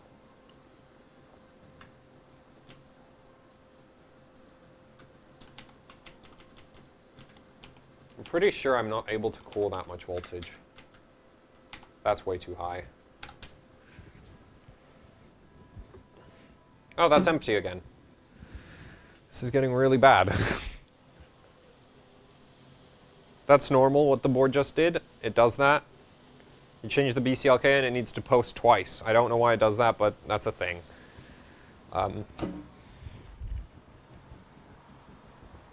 Oh, great! Memory channel dropped. Come on. Train it. Okay, now it trained. Good. Oh, so you can kind of retry the board if you just press reset throughout the post process. So it just missed one of the memory channels.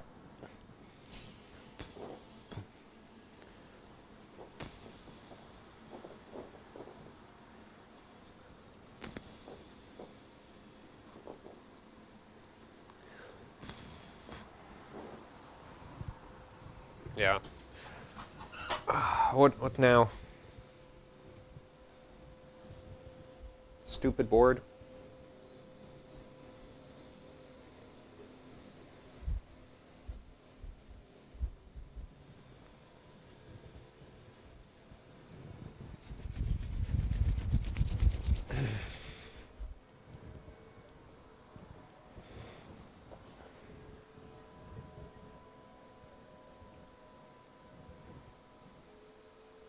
Yeah, this motherboard is not efficient with LN2. It absolutely just, it's like, oh, I thought I wouldn't use as much, like, I could slow mode or something. Nope, doesn't have that. I think it crashed. Because the HDD indicator isn't working. Yeah, it crashed. Okay, so it doesn't like that BCLK. That's fun.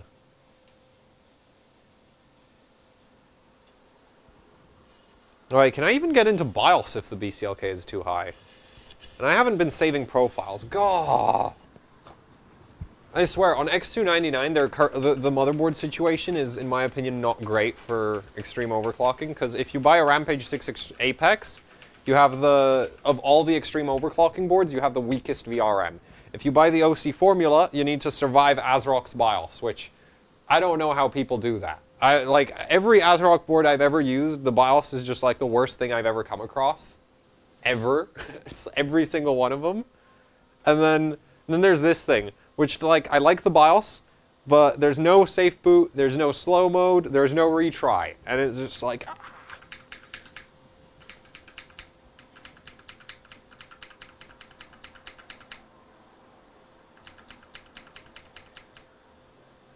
Great, it just hanged again. Yeah, so it has too much BCLK now. Stupid board.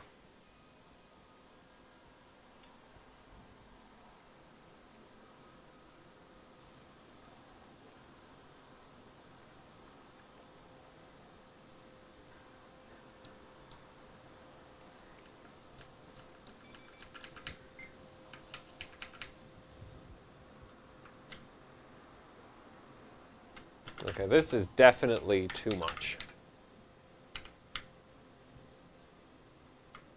That was the old record.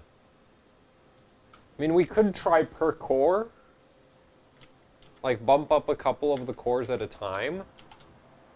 Because that's, like, probably...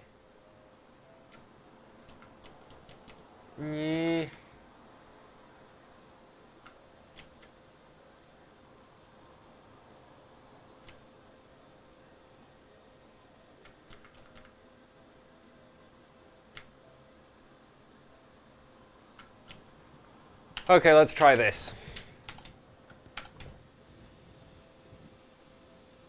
I'm going to bump up one core at a time, and we're going to see how many cores I can get to 55x. Because I probably can't run 5.6 at all. And the board is being stupid.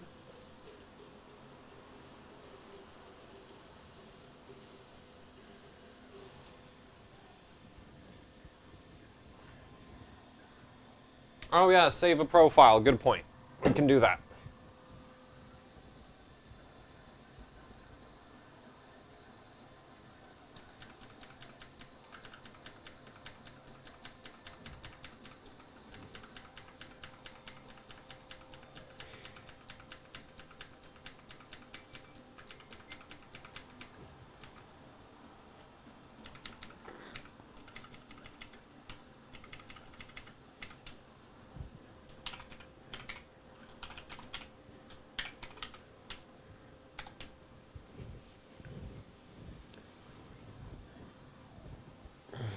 Or minus 65.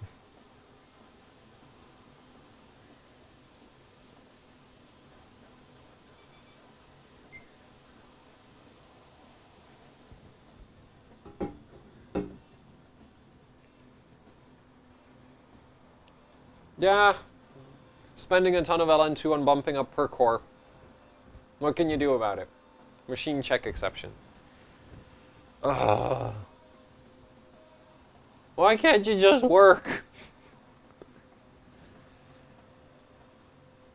Wait. I think per core might not work at all.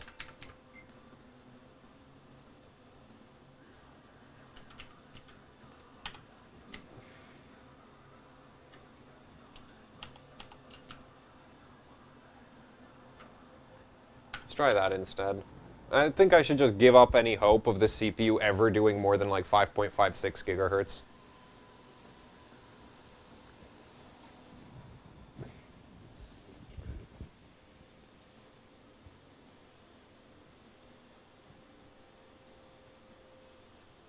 Nah, because the memory settings worked before. Oh, wait, no, I did tighten up the TCWL and the TWR. They're not in, like, super hard range. I mean, TWR kind of is, but TCWL isn't. You should be able to run TCL and TCWL at the same thing. That shouldn't cause any issues.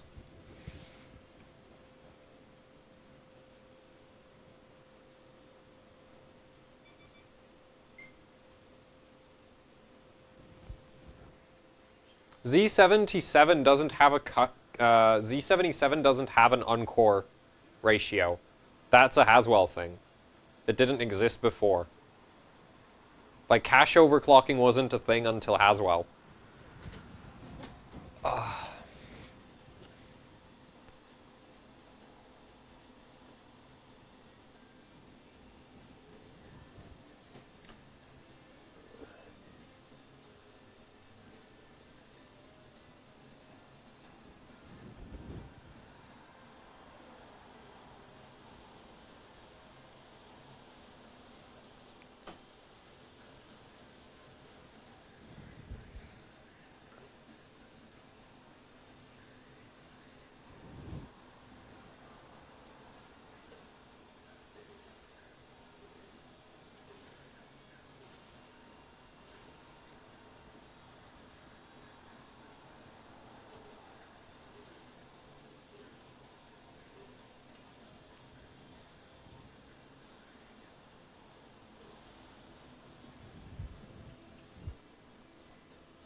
Come on, get down to -90, you stupid pile of garbage.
No. URL shorteners in my chat aren't okay. Let's see. How do I get rid of that?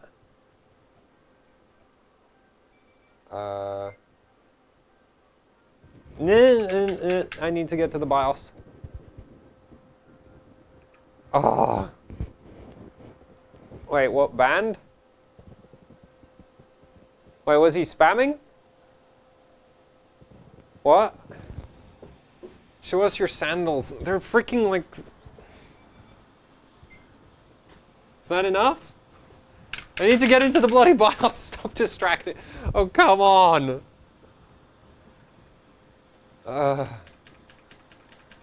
Yeah, it's a bot. Okay, cool. Ban it.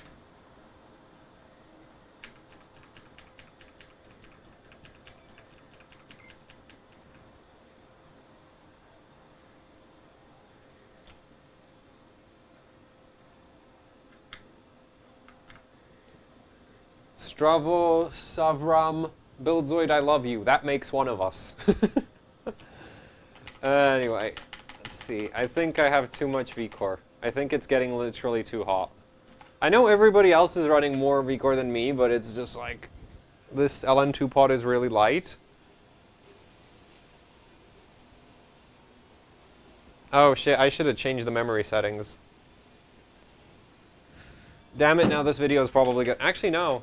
My last, the HD 5870 livestream, I was actually like, I don't think I watched myself with my language that much on that one, and YouTube somehow didn't decide to demonetize that. So, I guess I guess they're pretty cool with me swearing, I guess. So, let's try that. Oh wait, no, the encore might be screwed up. That was the one last thing I wanted to change. Lower the mem clock. I'm not lowering the mem clock any lower. I have a core clock disadvantage. As it is. I don't need to be going any slower.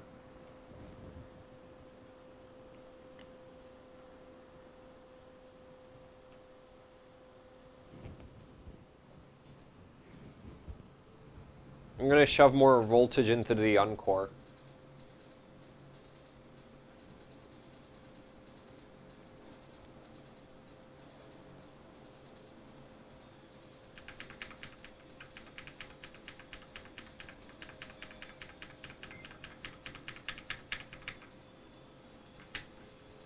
I hate the LN2 usage on this. We're minus 65! Why would you do this to me? Okay, let's go 1.5.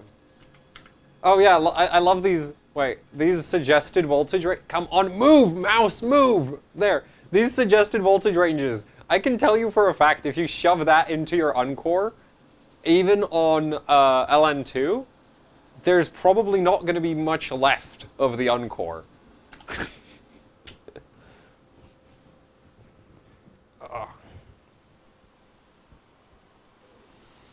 I mean, there's not going to be much mesh left.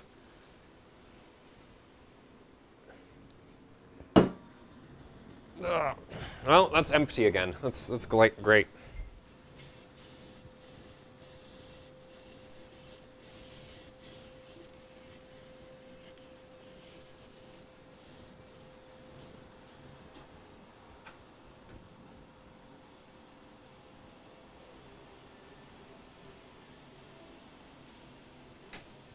Well, that is a new postcode I've never seen before. 0F. 49. Cool. X299 at idle uses as much LN2 as a maxed out i3 7350K on full pot.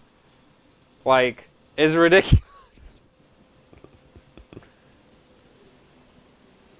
I get why a lot of people don't like overclocking the like X99 and X299 and the high core count Intel CPUs, because a lot of people don't, like, most people have like 30 or 60 liters DWARs, so if they overclocked something like this, they'd have no LN2 left.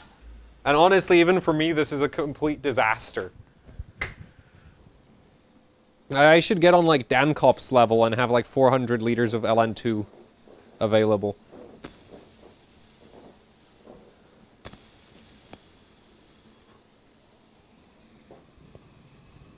And yeah, I gave myself a bit of frostbite. Ow. Man. Wait, did it just crash?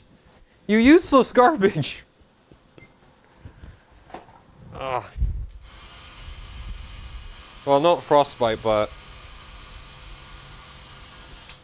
basically, when you hold the thermoses, right, this area of skin, this right here, that tends to, like when you're filling or anything, that tends to get, yeah,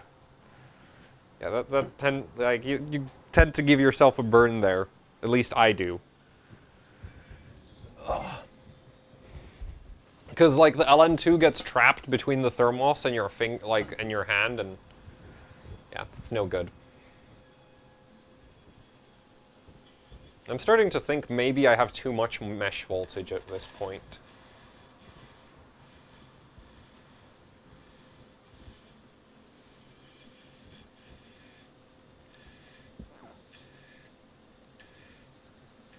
Yeah. I'm starting to think the Uncore's too high voltage now. This platform, it's like, your voltage isn't high enough to be stable. Your voltage is too high to be stable. Make up your damn mind! I really wish I knew, like, I actually kind of, like, I'm pretty sure this CPU is not great. So, yeah, that kind of sucks.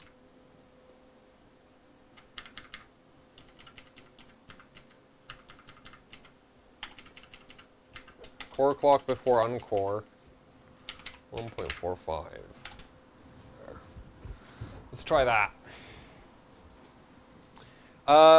What, VCC? Oh, now we have sandals jokes. Great, whatever. What's the V-core on the sandals? I don't know.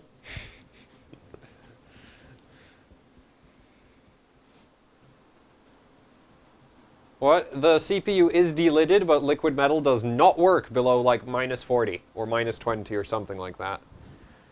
Do we have all the memory channels? We do. Why is it throwing a 22?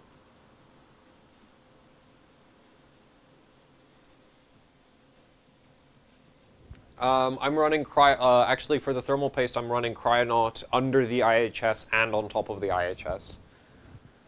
So, yeah, there's no liquid metal in there because liquid metal doesn't work at negative temperatures properly. Why is it throwing a 22? What the hell does that mean? We're at minus 50. The memory controller should be fine. Boot, damn it, boot.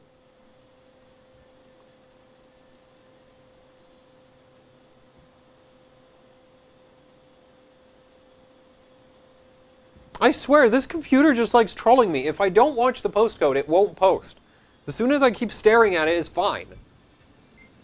Idiotic motherboard.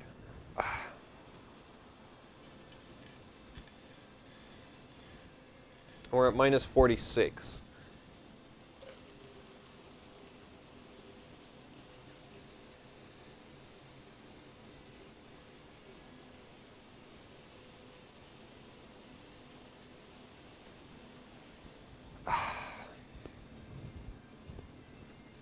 Let's get process governor running, and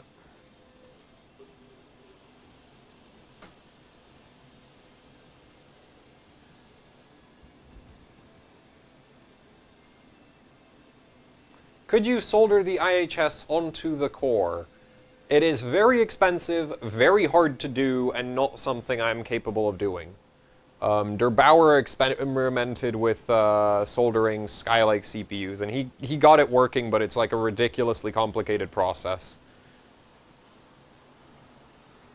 I really want to try the direct die frame for X299 from Der Bauer. I think that has some potential, because it would eliminate one layer of thermal paste and the IHS.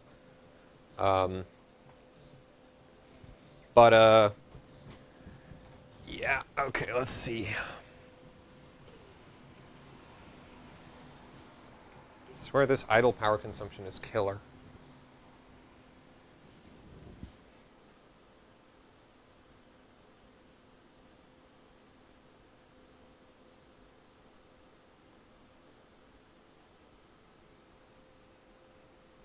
Why do I even try?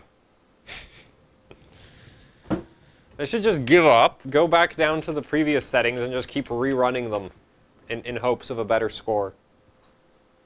Which I even forgot what they were.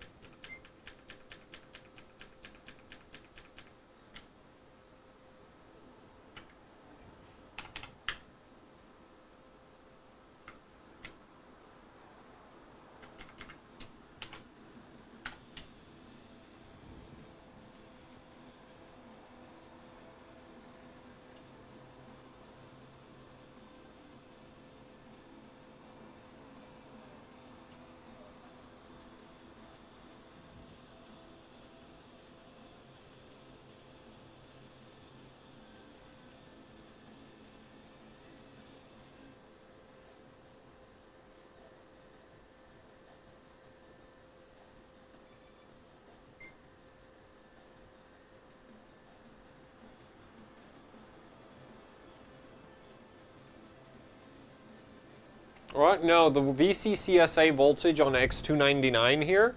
Right, if you're asking about the VCCSA voltage I'm running on this system right now, it's set so that it boots. Because if you set the VCCSA too high, it doesn't post. So, yeah.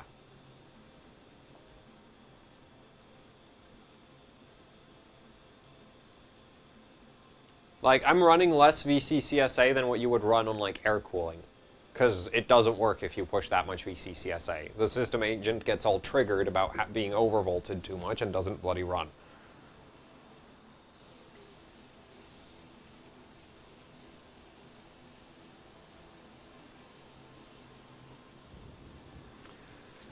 Okay.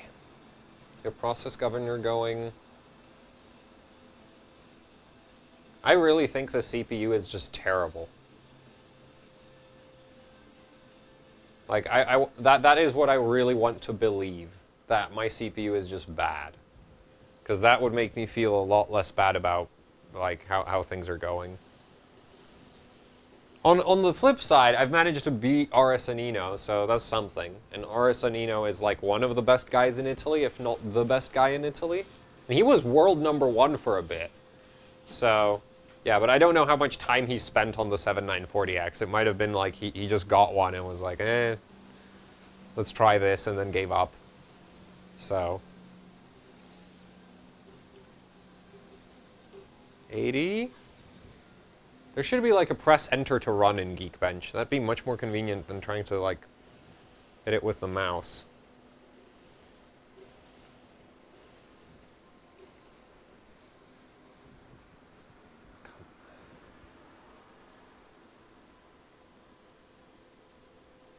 Why wouldn't you just run? Fine, I'll lower the V-core voltage. Because, like, my previous best was at, like, 1.46, I think. I don't have a Ryzen 2. You know? It's like, I literally don't have a Ryzen 2. So, it's not like I have much of a choice about benching that.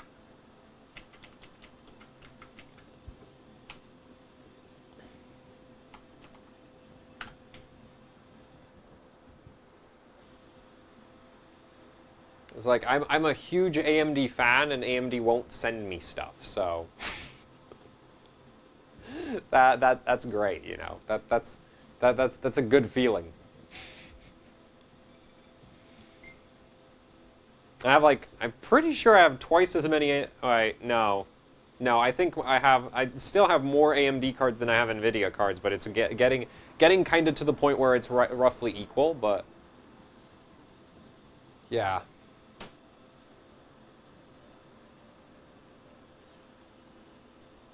And also, I just enjoy, like, the big high core count Intel stuff. It's interesting. Like, they're like... Well... Yeah, no, I do enjoy it. It's just, like, because these are really, really hard to run. So... that makes them fun. Just gets really tiring. Okay, wait, I want to do something before we run. Let me just open CPU-Z. And where's that drive? Date modified. Bench 7. No. What did we run? Yeah, that was 1.46, 5.5. Yeah, so, yeah, it looks like I bumped up the V-core so high that it stopped working. What's the memory? 1900, and we're doing a little bit, yeah, a little bit more memory. Roughly the same, yeah, similar on course, so let's pray for success. This should do like 72K, maybe 73. Well, actually no, not 70. Well, I don't know. Maybe the extra VCC in will make it score higher. So we'll probably get 71.5 or something. First, the pull down. Imagine what this would be like if I had slow mode. Checking a picture wouldn't take the CPU up by 20 degrees.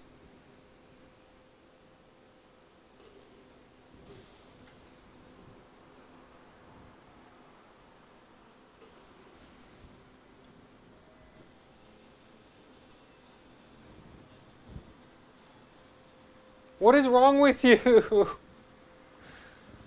Okay, I'll just try run the previous best settings.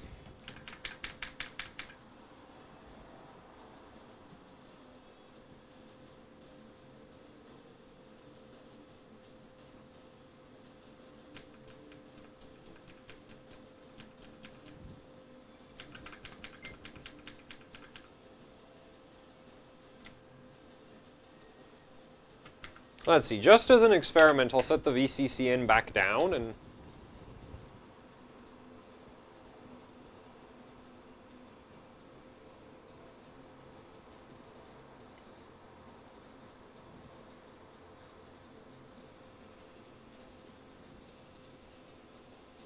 Oh, no, it didn't hang. Geekbench doesn't have any AVX instructions that I'm aware of. We're not waiting.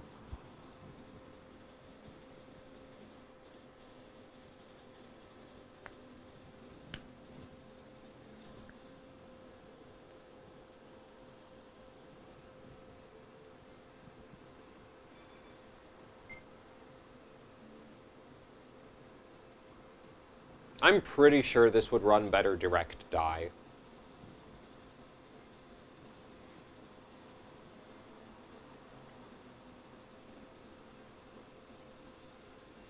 Though I gotta say, I'm not really, like...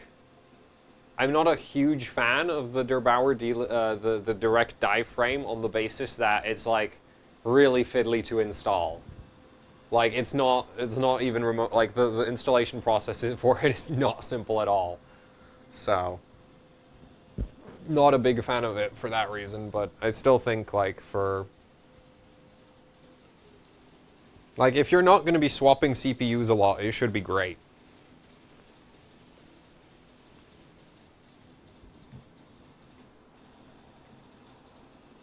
Then again, I don't have any, like, I'm pretty sure I'm not getting a anything better than a 7940X. So, no big deal. I mean, I still haven't even gotten a, like, a Ryzen 2400G. Love that. It's just like, I have 25,000 subscribers and I get less stuff than when I had, like, 15K. I guess back then there was hopes that I would, like, get nicer as my numbers go up or something.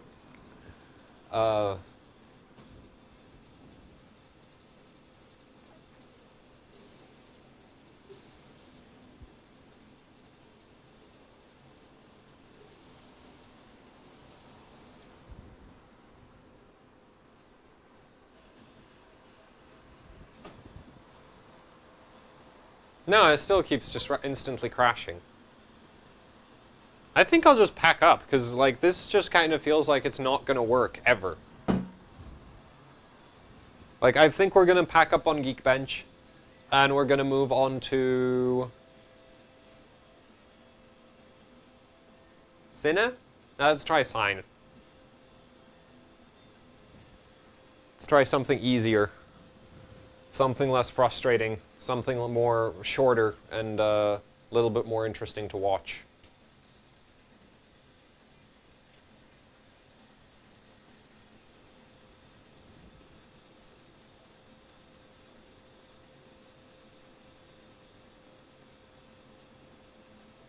The thing is, I'm pretty sure if Der Bauer wanted to, and, well, if it wasn't, like, if he didn't mind that the cost of the direct die frame would go through the roof, he could have totally designed it to work with, like a replacement, like, he could have designed a replacement socket mechanism. Like, that's totally within his capabilities. Oh, we are not doing XTU or X265. Screw those two. Those are like the worst benchmarks ever. Especially on liquid nitrogen with a 14 core. Like, that's going to be ridiculous.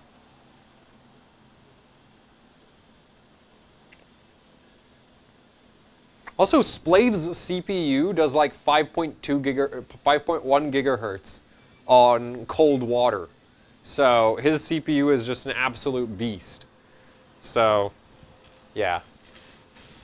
Which makes sense. Like, he's super, like, he's basically Team ASRock for on HW bot. It's kind of like how Dancop is Team Asus.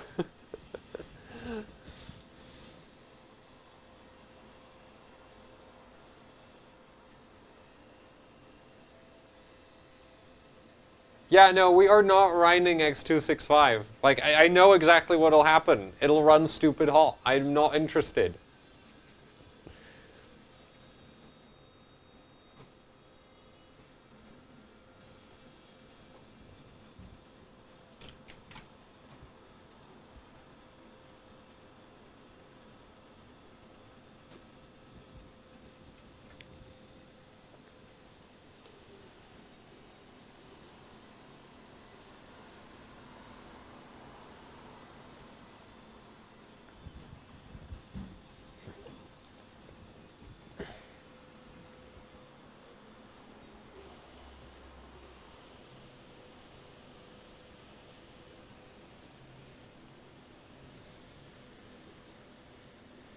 Oh, it crashed immediately, I think. Oh, come on, the current clamp stops working right when I need... Oh, no, 52 amps right now. It worked. Oh, now it crashed. Damn it! But yeah, that just pinged 52 amps. Damn, that's hot.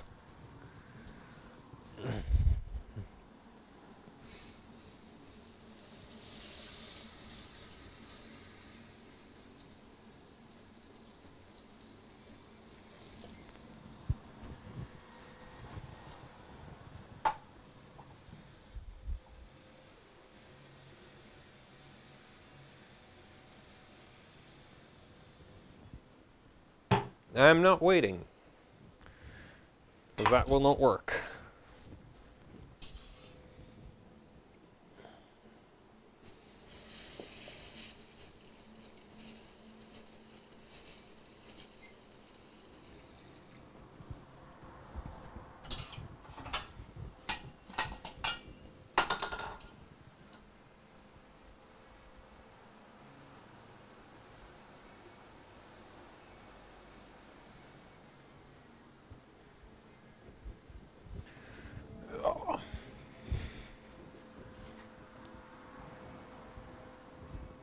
What?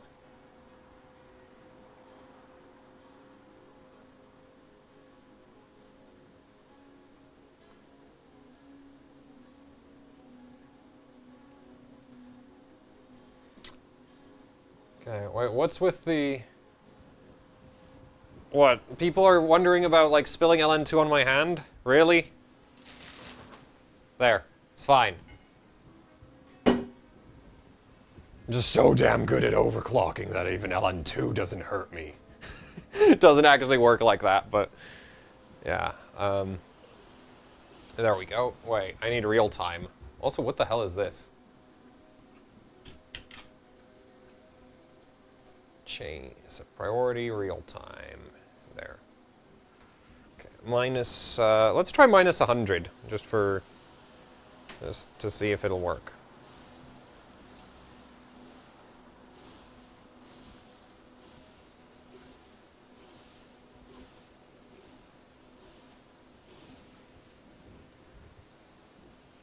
Okay, minus 96. 7. There, I'll just start it. 52 amps. 50 amps. It's holding steady at 50. Holy sh... And it crashed. Yeah. It crashed. Ah.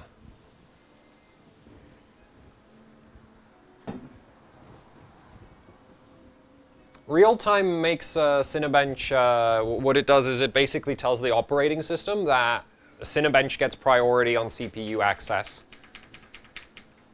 So basically it'll run faster. That's all it does. Let's drop that.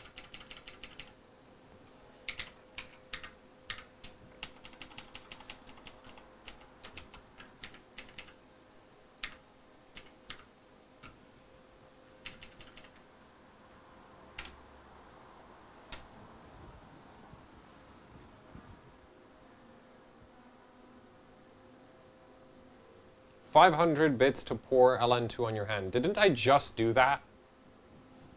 Like, seriously?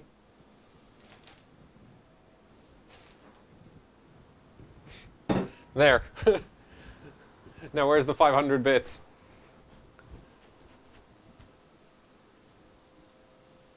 $15 amps trying to get into Windows. That's great. Love that.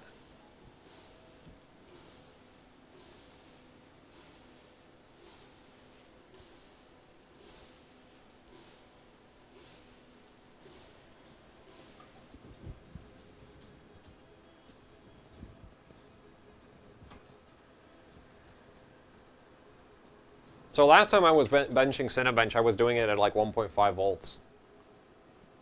Real-time change. Hand in LN2, I've done that, but you can't see it. Like, you can just stick it in the DWAR and it's fine.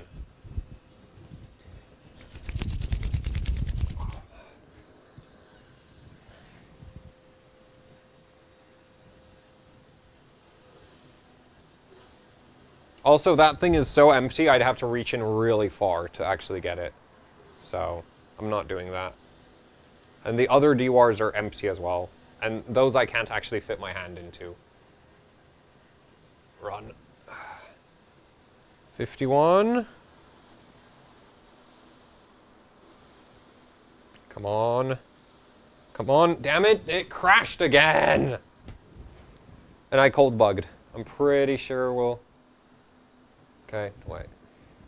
We're too cold right now. If I try to restart, it'll die. Okay, there. No need for the hairdryer. The CPU is pulling 16 amps all on its lovely own, so that's great.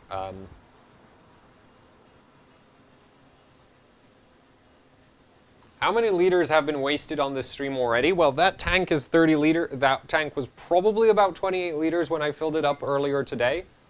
It's now pretty much empty. I think there's like 10 left.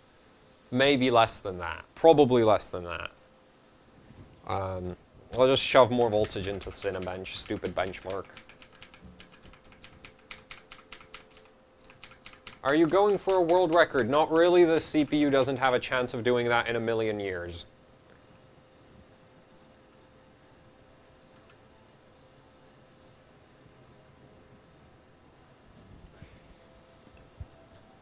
I'm currently third for Geekbench. I'm third for Cinebench. So yeah, and I think I could maybe get second for Cinebench. There's no way I'm beating Splave. Splave has like a top 10% 7940X. So yeah, there's no way I'm even coming close to him. He also has better memory sticks than me, though he's on a motherboard that doesn't clock that high.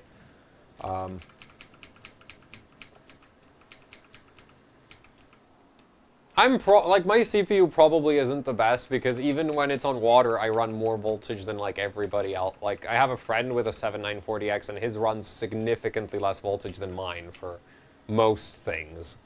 So, yeah. We're just gonna go with my CPU really isn't that great. 0.05. Let's try that.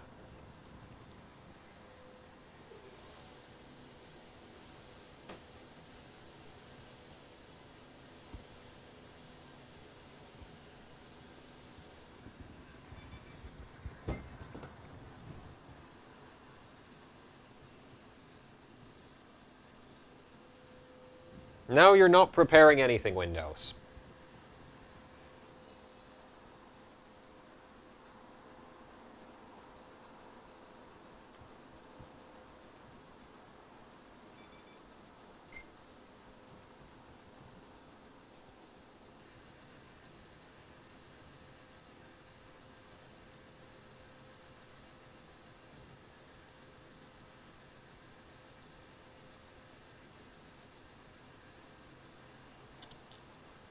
I think world records I might try to get would be like 3-way GPUs for 3D Mark 03 and 4-way GPUs for 3D Mark 03.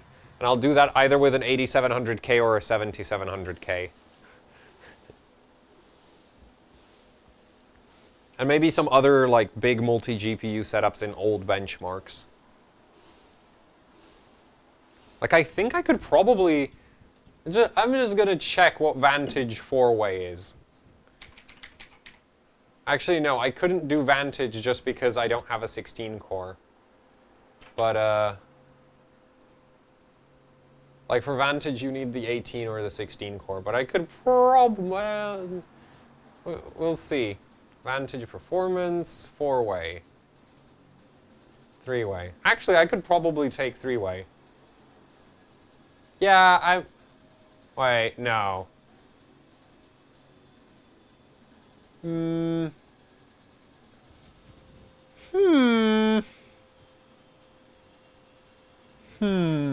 What's he on? Oh, he was on 980 Ti's. On liquid nitrogen.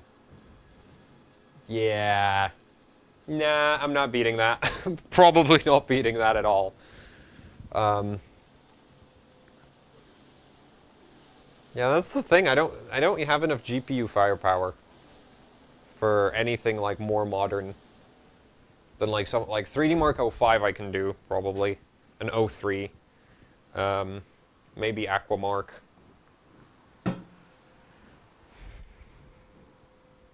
But any of the new 3D marks, I'd need something faster than the Fury X's, probably. So...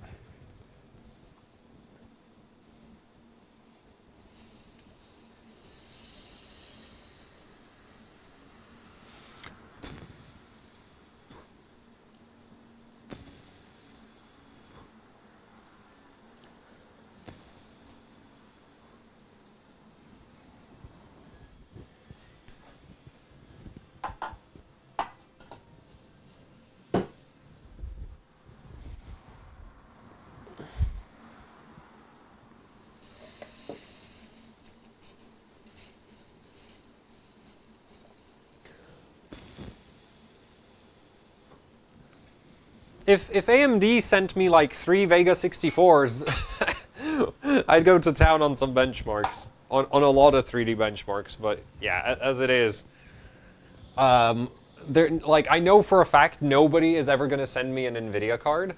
Like we've tried that. Like I've tried asking for NVIDIA cards, and it's like no, we're not sending them to you because.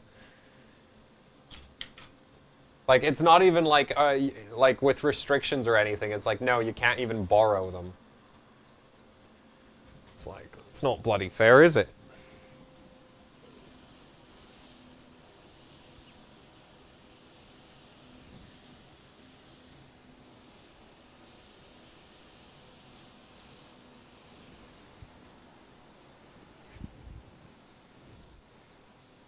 Okay, that crashed really quick.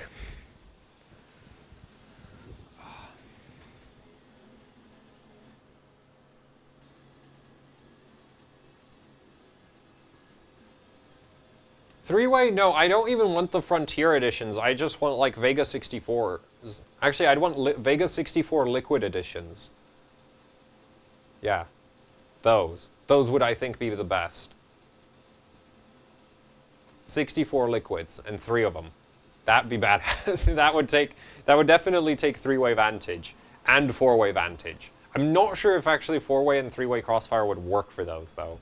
Like, the Crossfire situation right now for Vega is just really, like, awful. And also, I never had more than 2 cards.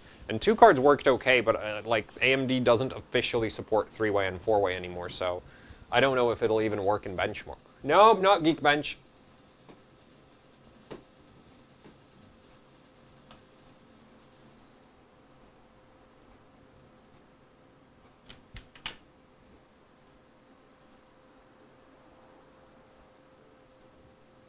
This should work.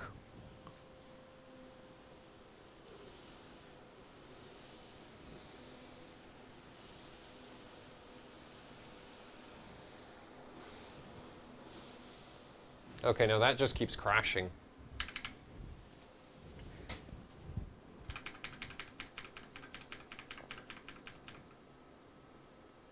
The Liquid editions have better binned cores. Like that 1750 megahertz boost they have, there's cards that can't do that stock.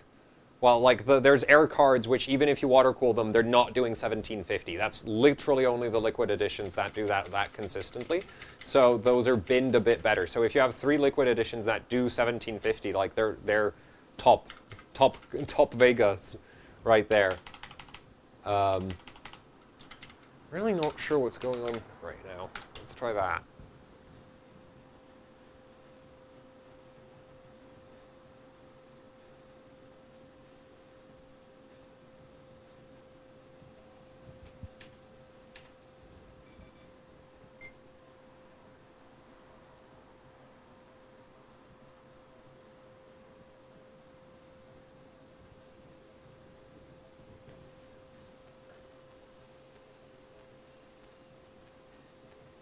And I could run the Liquid editions on LN2.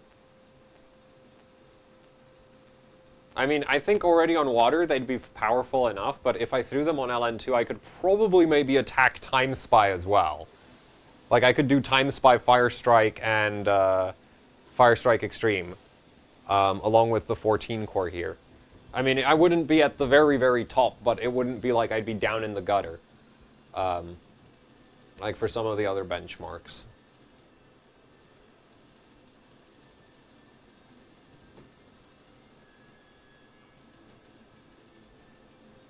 But alas, the YouTube channel isn't, like, high enough subscriber count for me to just get whatever I ask for. Maybe when I have, like, 500,000 subscribers or something, I'll be able to just tell AMD, hey, I, like, need 4 Vegas. You totally want to give them to me.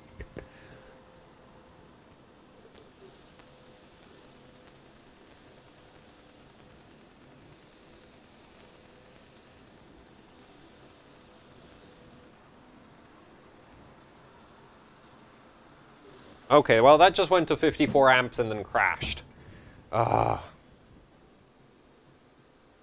This CPU just sucks, I think. If I had a Titan V, I would volt mod the crap out of it. Like, I really want to mess around with one of those. Like, because it's...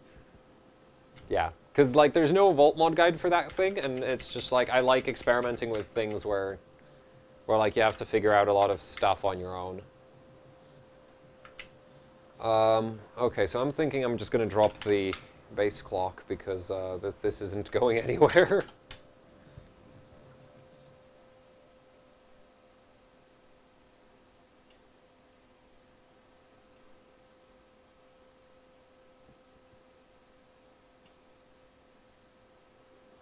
Oh yeah, there's also the RX 580 based Pro Duos. I want one of those. Or 2. I'd love to run 4-way on that.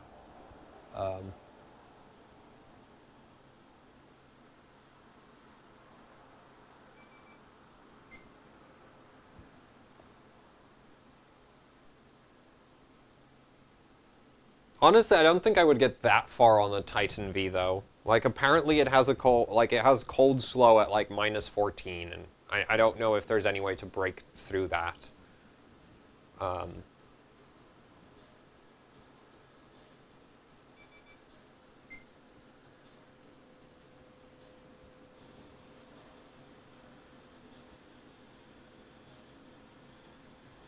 But I guess if at, like, -10, if it scales with vCore, then I'm gonna shove a lot of vCore in it. Because it is on a slightly different process from TSMC's 16 nanometer, so it could behave better voltage-wise. So, because the 16 nanometer process, you need to be at, like, -20 before anything starts, like, before extra vCore starts really doing much of anything.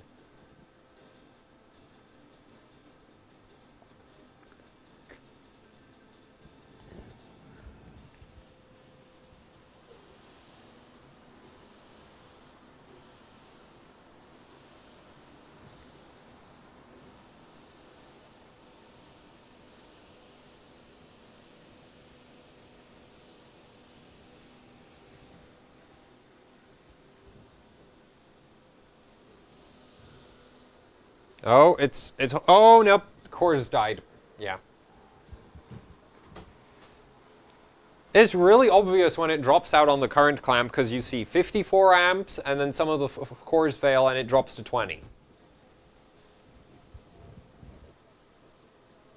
But that lasted a bit longer, so I'm inclined to believe that with either more vCore or even lower clocks, it might run longer.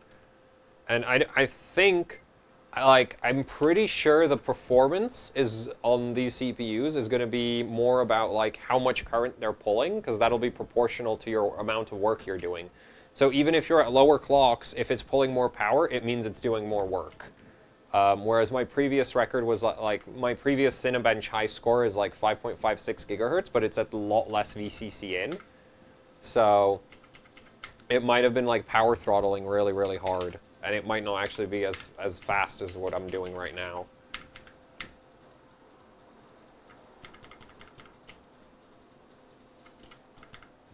But we shall see. I might also just be shoving so much vCore in it that it's pulling more power. Both are an option.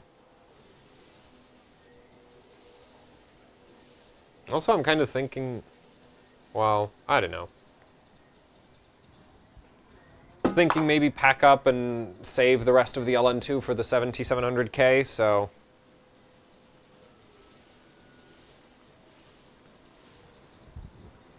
Because, like, this chip really doesn't, like, I don't seem to be making any progress with this thing.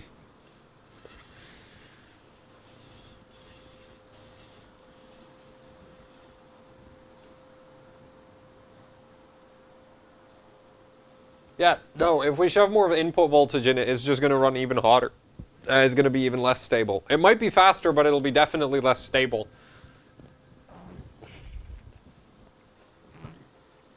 I think there's like a... I think the optimum performance... Like, I'd really like to have the ability to test this, but I think the optimum performance scaling for these CPUs is having your VCC in like 600 millivolts above your vCore, or something like that. I think that's when you see optimum performance scaling. But I don't have the, like... I'm not gonna, like... I don't see a return on investment in testing that. Like, I don't think anybody would, like, care that much if I publish data on that. It would just be like... Because ultimately, that data will be completely useless for 90% of people, because, like, on water cooling, you're not cooling more than 1.3 volts. There's no way. Good luck with that. So, yeah.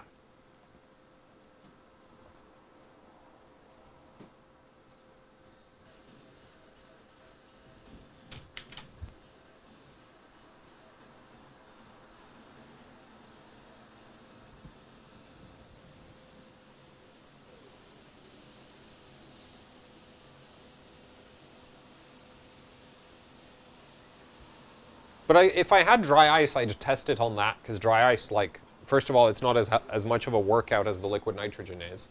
Second of all, it lasts longer. Okay, steady, steady, steady, steady, steady. Hold it, hold it, hold it, hold it, hold it, hold it, hold it. Come on. No! That almost made it. That was close. That was, like, actually pretty close. What time is it? It's almost, well, no, it's like 1:40. No, it's 1:40 a.m. I'm in the UK. We're on like a, not a real time zone. we're on a special time zone. A different time zone from all the rest of Europe. Okay, let's try that. Because I think it needs just a little nudge and it should finish. Also, I'm getting hungry.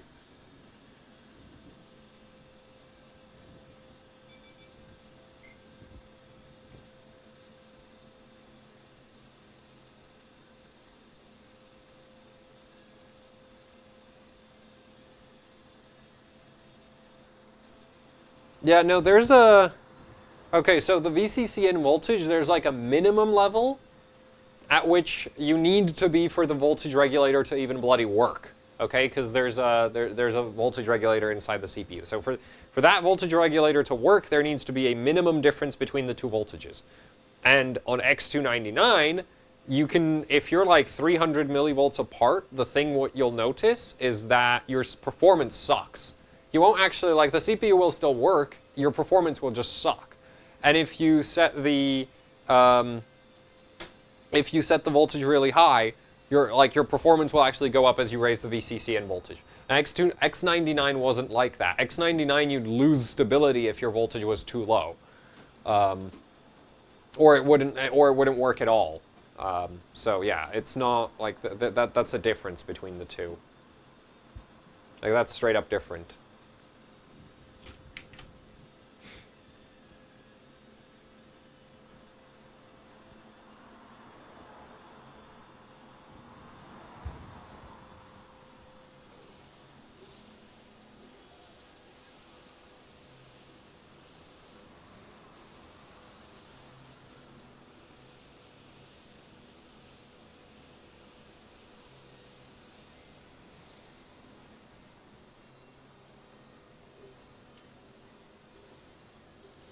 No, that crashed.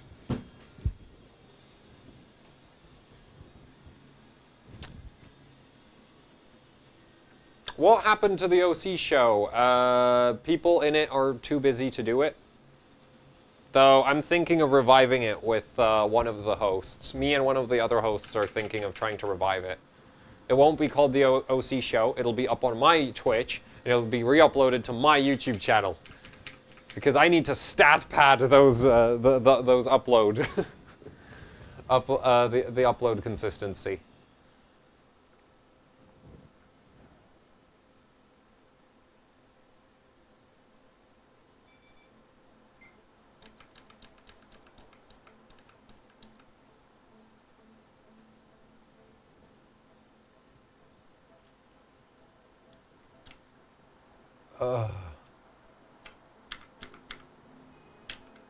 Okay, so more vCore makes things worse. Let's try less vCore.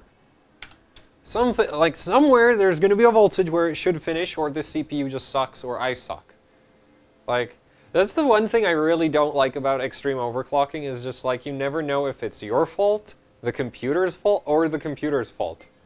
Right? It's just like, is it that I'm bad?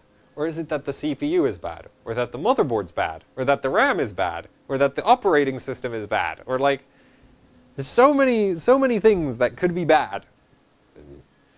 Not very many ways to work, like, figure it out.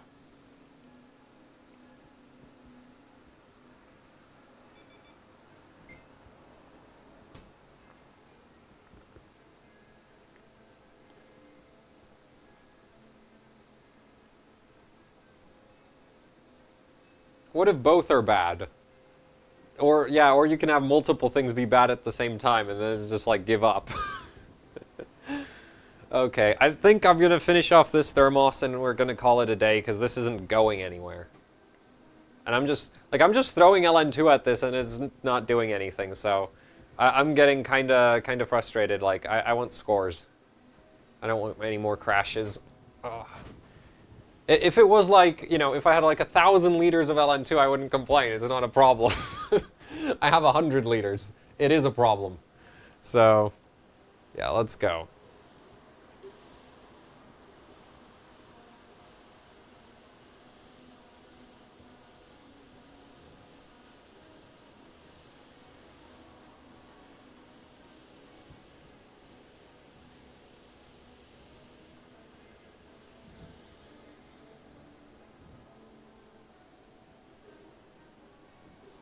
Nope, that crashed again. Screw it. I'm done.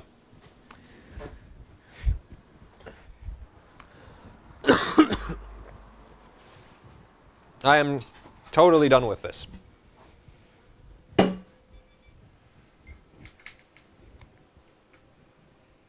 There. Done. So, yeah. That's like a 3-hour live stream, like right there. The 7940X is very liquid nitrogen hungry, very power hungry as well. The highest current draw I had it at was like 54 amps for Cinebench. Yeah, is hot. Is really hot. I might run it some more. I think. But honestly, I'm considering, like, I'm just going to buy a bunch of dry ice. Like, I am working on getting, like, a dry ice supply situation set up. That should start working end of May. And basically the idea behind that is that, unlike the liquid nitrogen, I can order dry ice literally whenever.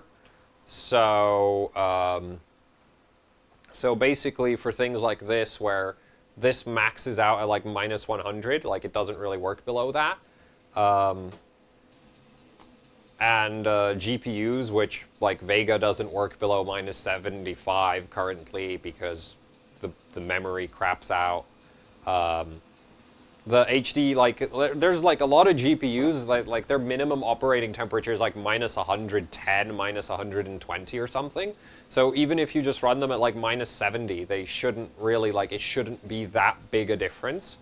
So I'm hoping to just buy dry ice and we can use it on things like the 780 Ti's, the 7940X, the 7970s, the 7950, the 7990, you know, all the different cards I have, because otherwise, like, those things hog LN2 because they're so power hungry. Yeah, and right now I just poured LN2 into a 7940X because I felt like it. Probably the worst way I could use my liquid nitrogen, but I just felt like doing it, so yeah, that's that. The Geekbench score was good, and yeah, and hopefully the dry ice, like the dry ice, I think like 20 kilograms or 30 kilograms should be good enough to run like a 3-way setup or even a 4-way, so yeah, I'm excited for that because it'll give me, like, it'll be more flexible than the liquid nitrogen, because the liquid nitrogen, like, it's expensive, which the dry ice is also. Like, it's not, like, actually per kilogram, the dry ice is more expensive, but on paper, in theory, dry ice removes more heat per kilogram than liquid nitrogen does, so it should kind of balance out in that sense. It also doesn't run as cold, but still. It's just, yeah, after you go sub-zero, running at ambient temperature just is kind of, it kind of sucks, which is why I don't do much, why I'm not doing much with ambient these days. Well, not live streaming much on ambient. So, yeah, and I can't wait to get that set up, because, yeah, but then I'll be, because it'll also, because since the dry ice also is less work, it'll be like, I can actually spend more time staring at the screen and tweaking things rather than worrying about topping off the LN2 pod all the time, which isn't even topping off. It's just like keeping the temperature steady. It'll just be like put as much dry ice as is physically possible, and then ignore it until it runs out. So yeah.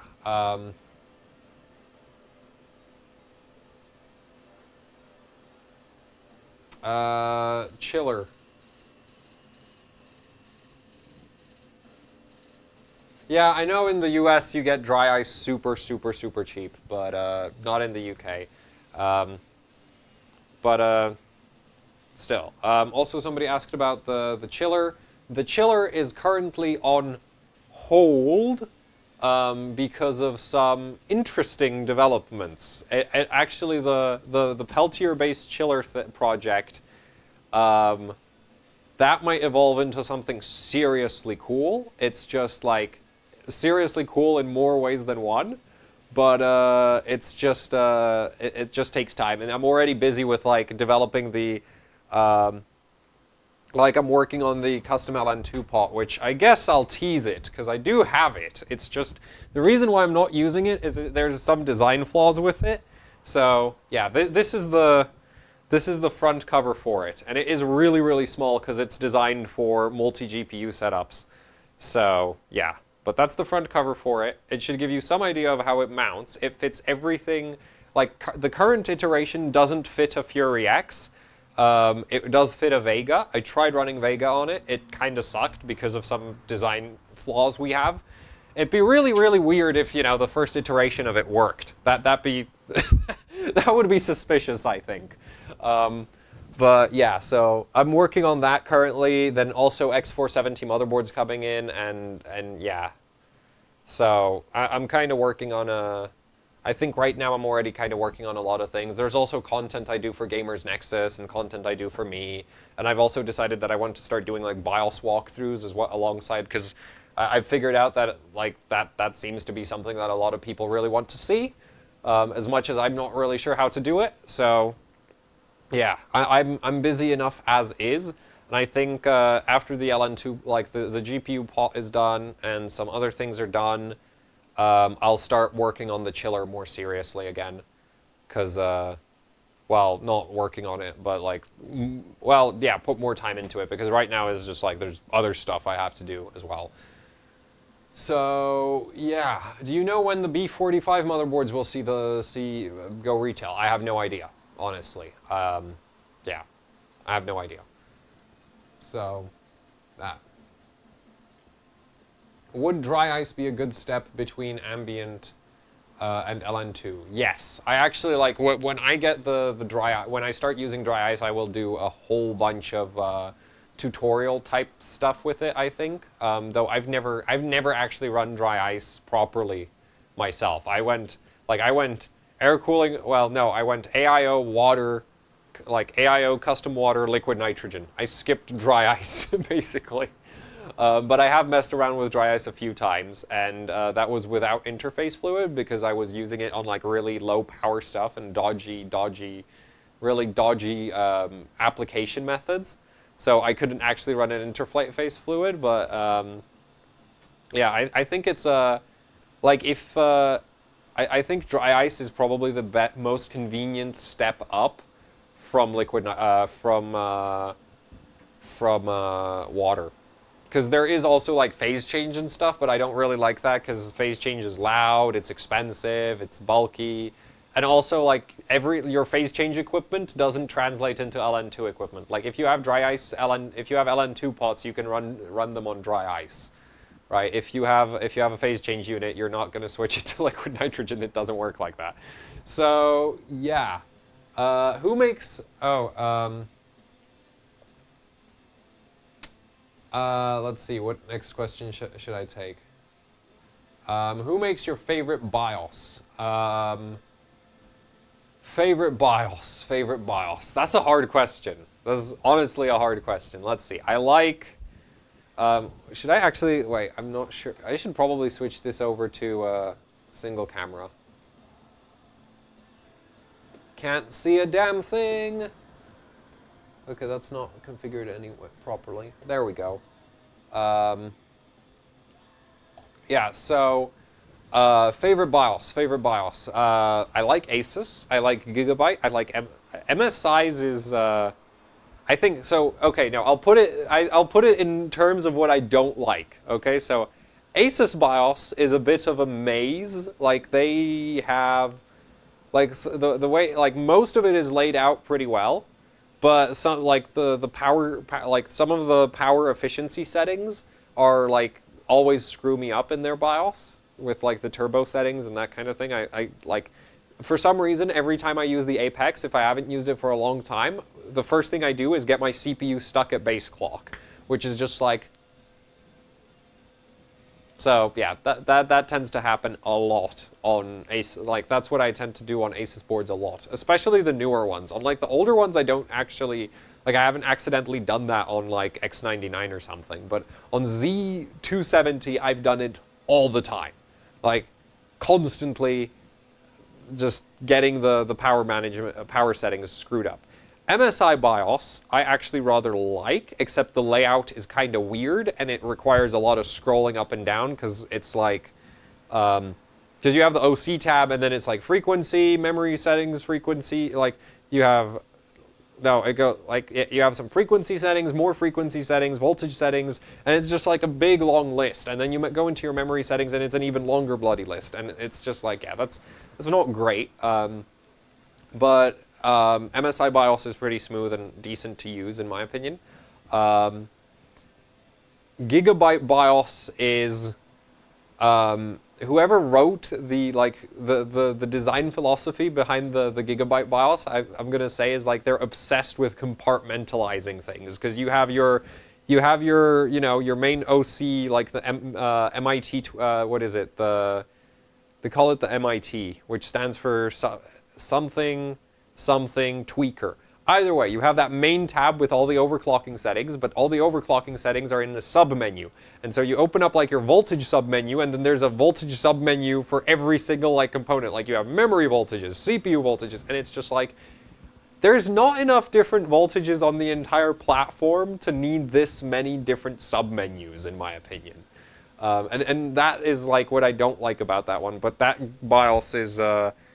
relatively, like, that one's one of the smoother ones to use, and it doesn't tend to be as maze-like as, say, Asus. Like, Asus BIOS is just, like, kind of all over the place. And I think the worst BIOS is going to be ASRock, because ASRock has, first of all, you need to double tap, like, you need to confirm your inputs in ASRock BIOS, which is just stupid. So you can't just, like, I'm used to, like, say, when I reset memory settings on some motherboards, like, I just go and it's just like, hit the A key, down arrow, A key, down arrow. And on ASRock BIOS, you have to double tap the down arrow because your first tap is confirming your input. And it's just like, why is that a thing? Like, seriously, why is that a bloody thing? I don't want that. This is dumb. And on X2, and then the other thing I don't like about ASRock BIOS is a lot of the times when you change some settings, the BIOS will automatically change something else for you, which is just like, don't do that. Just don't. Okay, like, that's not a discussion of if it's a good idea or a bad idea. It's just bad. like the BCLK thing, like you change the BCLK and it would just wipe the entire, like most of your frequency settings, and it's just like, why is that a thing? But they have similar things for like some voltages on some platforms. You change the like you change your memory frequency and it automatically changes all your voltages for you, which is just like, don't do that, okay? Especially because like you manually set your voltage, then you change the frequency and it'll go and overwrite your input, and it's just like, don't do that, okay? It's infuriating. Along with the general clunkiness of like the confirm input. And then the other thing is, a lot of the time I come across things in ASRock BIOS which don't work. And then on, say, the X370 Taichi, there's two core voltages. You have a core voltage, and then you have another core voltage. And one of them overrides the other, which is like, why are there two of these settings? What the hell is wrong with you? Is this really necessary? Do we really need to have two inputs for core voltage? Why is this a thing? I have no idea. And then on X299, there's just some settings that don't seem to bloody work, and there's not really any good explanations for why they don't work, and it's just like, yeah. So I really, really, really don't like ASRock BIOS, because it takes everything. It's like you took an ASUS BIOS and you just made it worse. Like, you did your very best to make the ASUS BIOS, which is kind of maze-like, you make it just as maze-like and just worse in general. Like, you start doubling up on the options even more and making things awful. So, yeah, I don't like ASRock BIOS. Absolutely the worst, in my opinion. EVGA's BIOS has a different problem. EVGA's BIOS is like extremist minimalism, where it's like the original the original BIOS for this board doesn't have RTL settings, which is just like, what? Why is this not accessible? And even now it doesn't have VTT DDR. And it's just like, there's a whole bunch of settings that you have on a bunch of other motherboards, which the Dark doesn't have. And it's just like, it does make it much easier to navigate the BIOS, I'll give them that, but it's annoying. It's still annoying. So yeah, EVGA sort of goes like I think a happy medium for me is Gigabyte. It's not, like, I still don't think it's the best, but it's like it balances having all the very necessary options as well as some of the more advanced ones without being without being the maze that Asus manages to pull off. And then it's not quite as extremist on removing settings as the EVGA BIOS, because the EVGA BIOS is like, there's nothing there basically. So yeah. I honestly rather like Gigabyte BIOS, but the one thing I will say about Gigabyte BIOS is it's full of, if you don't know how to work with Gigabyte motherboards, it's full of annoying things. Like, Gigabyte has like 3 LLC settings, which literally do the same thing, they're just 3 different names. And it's just a thing on Gigabyte motherboards, and if you don't use a lot of Gigabyte motherboards, and if you don't do, if you don't keep track of that, you won't know about it. So if you go to change your LLC, you'll be like, why is it not doing anything? Why is it not doing anything? Why is it not doing anything? And the other issue they have is, a lot of the time software voltage readings on Gigabyte boards are just broken, like completely broken. So yeah, there's just like Gigabyte BIOS is like good if you are, like, I like it. Because there's a lot of things where it's just like, if the software won't tell me, I'll just check it myself and I'll know for sure. But for if you give a Gigabyte board to somebody who's never, who doesn't have overclocking experience, I think it's like the worst way to introduce them to overclocking, because the Gigabyte BIOS is hell if you don't know, if you've never used it before and you don't know all the traps it has. So yeah. Yeah. Now, the 3 LLC settings they have that are the same is standard, normal, auto. No, auto, normal, standard, medium. Medium, auto, so auto settings is, if you leave it on auto, it's the same as if you leave it on medium, which is the same as if you leave it on standard, which is the same as if you leave it on normal, which is just like, why is that a thing? Could anybody tell me? Right? And then you have turbo and extreme, and generally speaking, you should run turbo for Gigabyte boards. For most of the boards I've tested, you should run turbo. Some of them have a high setting, which is pretty good. But yeah, and the other thing is, they're not consistent about their bloody freaking, their LLC naming scheme. They have medium, some boards have a high setting, some don't have a high setting. Some have like an extra high setting, then you have turbo, then you have extreme, and then it's just like, could you like standardize your BIOS LLC settings maybe? Like make sure that they're consistent across your entire product stack, because this is a mess. And then of course there's the Gigabyte motherboards where you don't have LLC settings at all, but I feel like that's not a huge problem, because at least you, like, you can't screw up things that aren't there from like the user perspective. Like the user won't screw up anything, but the broken voltage readings are just annoying. Yeah. Oh yeah, and ASRock LLC goes in reverse of everybody else. Like if you go on Asus, level 7 is the highest, or level 5 or something. And if you go on ASRock motherboards, it's level 1, which is just like, why? Why are there no standards? So yeah, honestly, I actually prefer the LLC settings going by words than levels, because at least when you have, because like, I don't think even ASRock would label extreme LLC as like the lowest amount of as the lowest setting. Oh yeah, EVGA's approach to LLC is cool. Like I like the EVGA approach where you just have VDroop on and VDroop off. Because that's actually, if you go by the engineering spec from Intel, that's the most correct way to do your LLC settings, right? Like the other way would be that you would just list like a milliohm figure for how much VDroop it's supposed to do for a given current. But the EVGA approach is very correct, though I will admit it's very confusing. Like if you've never dealt with EVGA's BIOS, well, actually, I don't find it confusing, but some people who've, like, if you've dealt with all the other vendors where you're used to, like, different levels and different, like, extreme, high, and whatever, then, yeah, EVGA BIOS is just, like, it's on or off. Admittedly, it's not that hard to test, though, because, like, you can test one, and you can see it droops, and you can test the other, and it won't droop, so... Yeah, that's kind of that. Like... BIOS is like, I don't really have a favorite one. It's just, and it really depends on the motherboard as well. Like some motherboards, the BIOS is like, even for a given company, some motherboards have much better BIOS than other motherboards. So, yeah. Anyway, this live stream is now getting ridiculously... Like, for me, I'd rank, like, MSI and Gigabyte and Asus roughly the same, because they all have their issues. Then EVGA would be below that, and then ASRock at the very bottom. I've never used a BioStar, and I've never used ECS. I wonder what those would be like.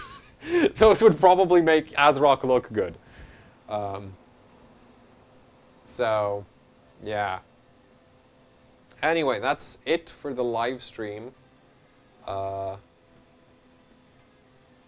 Thanks for watching. Like, if you're watching this on YouTube, like, share, subscribe, leave a comment down, or comment or question down below. And,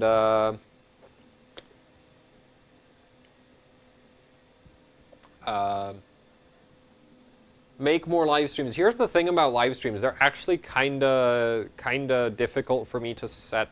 Well, no, the thing is, I don't want to do live streams at, like, awkward times of day, but I'm starting to think that, honestly, like, I'm starting to think that, honestly, doesn't matter when I start a live stream, because I think as long as it's not, like, 9 in the, like, 6 in the morning, you know, 6 in the morning, 7 in the morning, 8 in the morning, 9 in the morning, I think any time in the afternoon, I think it'll be okay for me to start live streams, so I might just start streaming a lot more. Because it used to be that I was really focused on, like, hitting, like, 7 o'clock or 9 o'clock, which the only issue is if I start at 4, like, 4 p.m., there's going to be so much sunlight behind me that it's going to be ridiculous. So I'm going to need to find a new camera angle for that. But, yeah. I do think I'll just start, like, I do want to live stream a lot more just because, I think the requirement for getting Twitch partnership is to have 100 viewers and stream like 3 times a week. So if I just do that, then I get Twitch partnered. And that would be nice. And the other thing is there's like a lot of content I want to do which doesn't fit into, in my opinion, a video format. Or at least not in a video format where I don't edit it. because I don't like editing. Because if I watch my own stuff, I'm going to be like, oh god, this is so bad. I'm never uploading this in a million years, and you'd never see anything. That's why I don't edit. Also, the idea of getting an editor is like, I don't trust the editor to make, like, not screw up some of the editing, so I'd just rather not, so, yeah. So, well, yeah, Streamlabs, I'm working on setting up Streamlabs, okay? Like, I'm working on that. I'm just very slow at working on that. Also, oh boy, I'm leaving that to freeze through. Anyway, thank you for watching the live stream, and goodbye. My outros suck, don't they?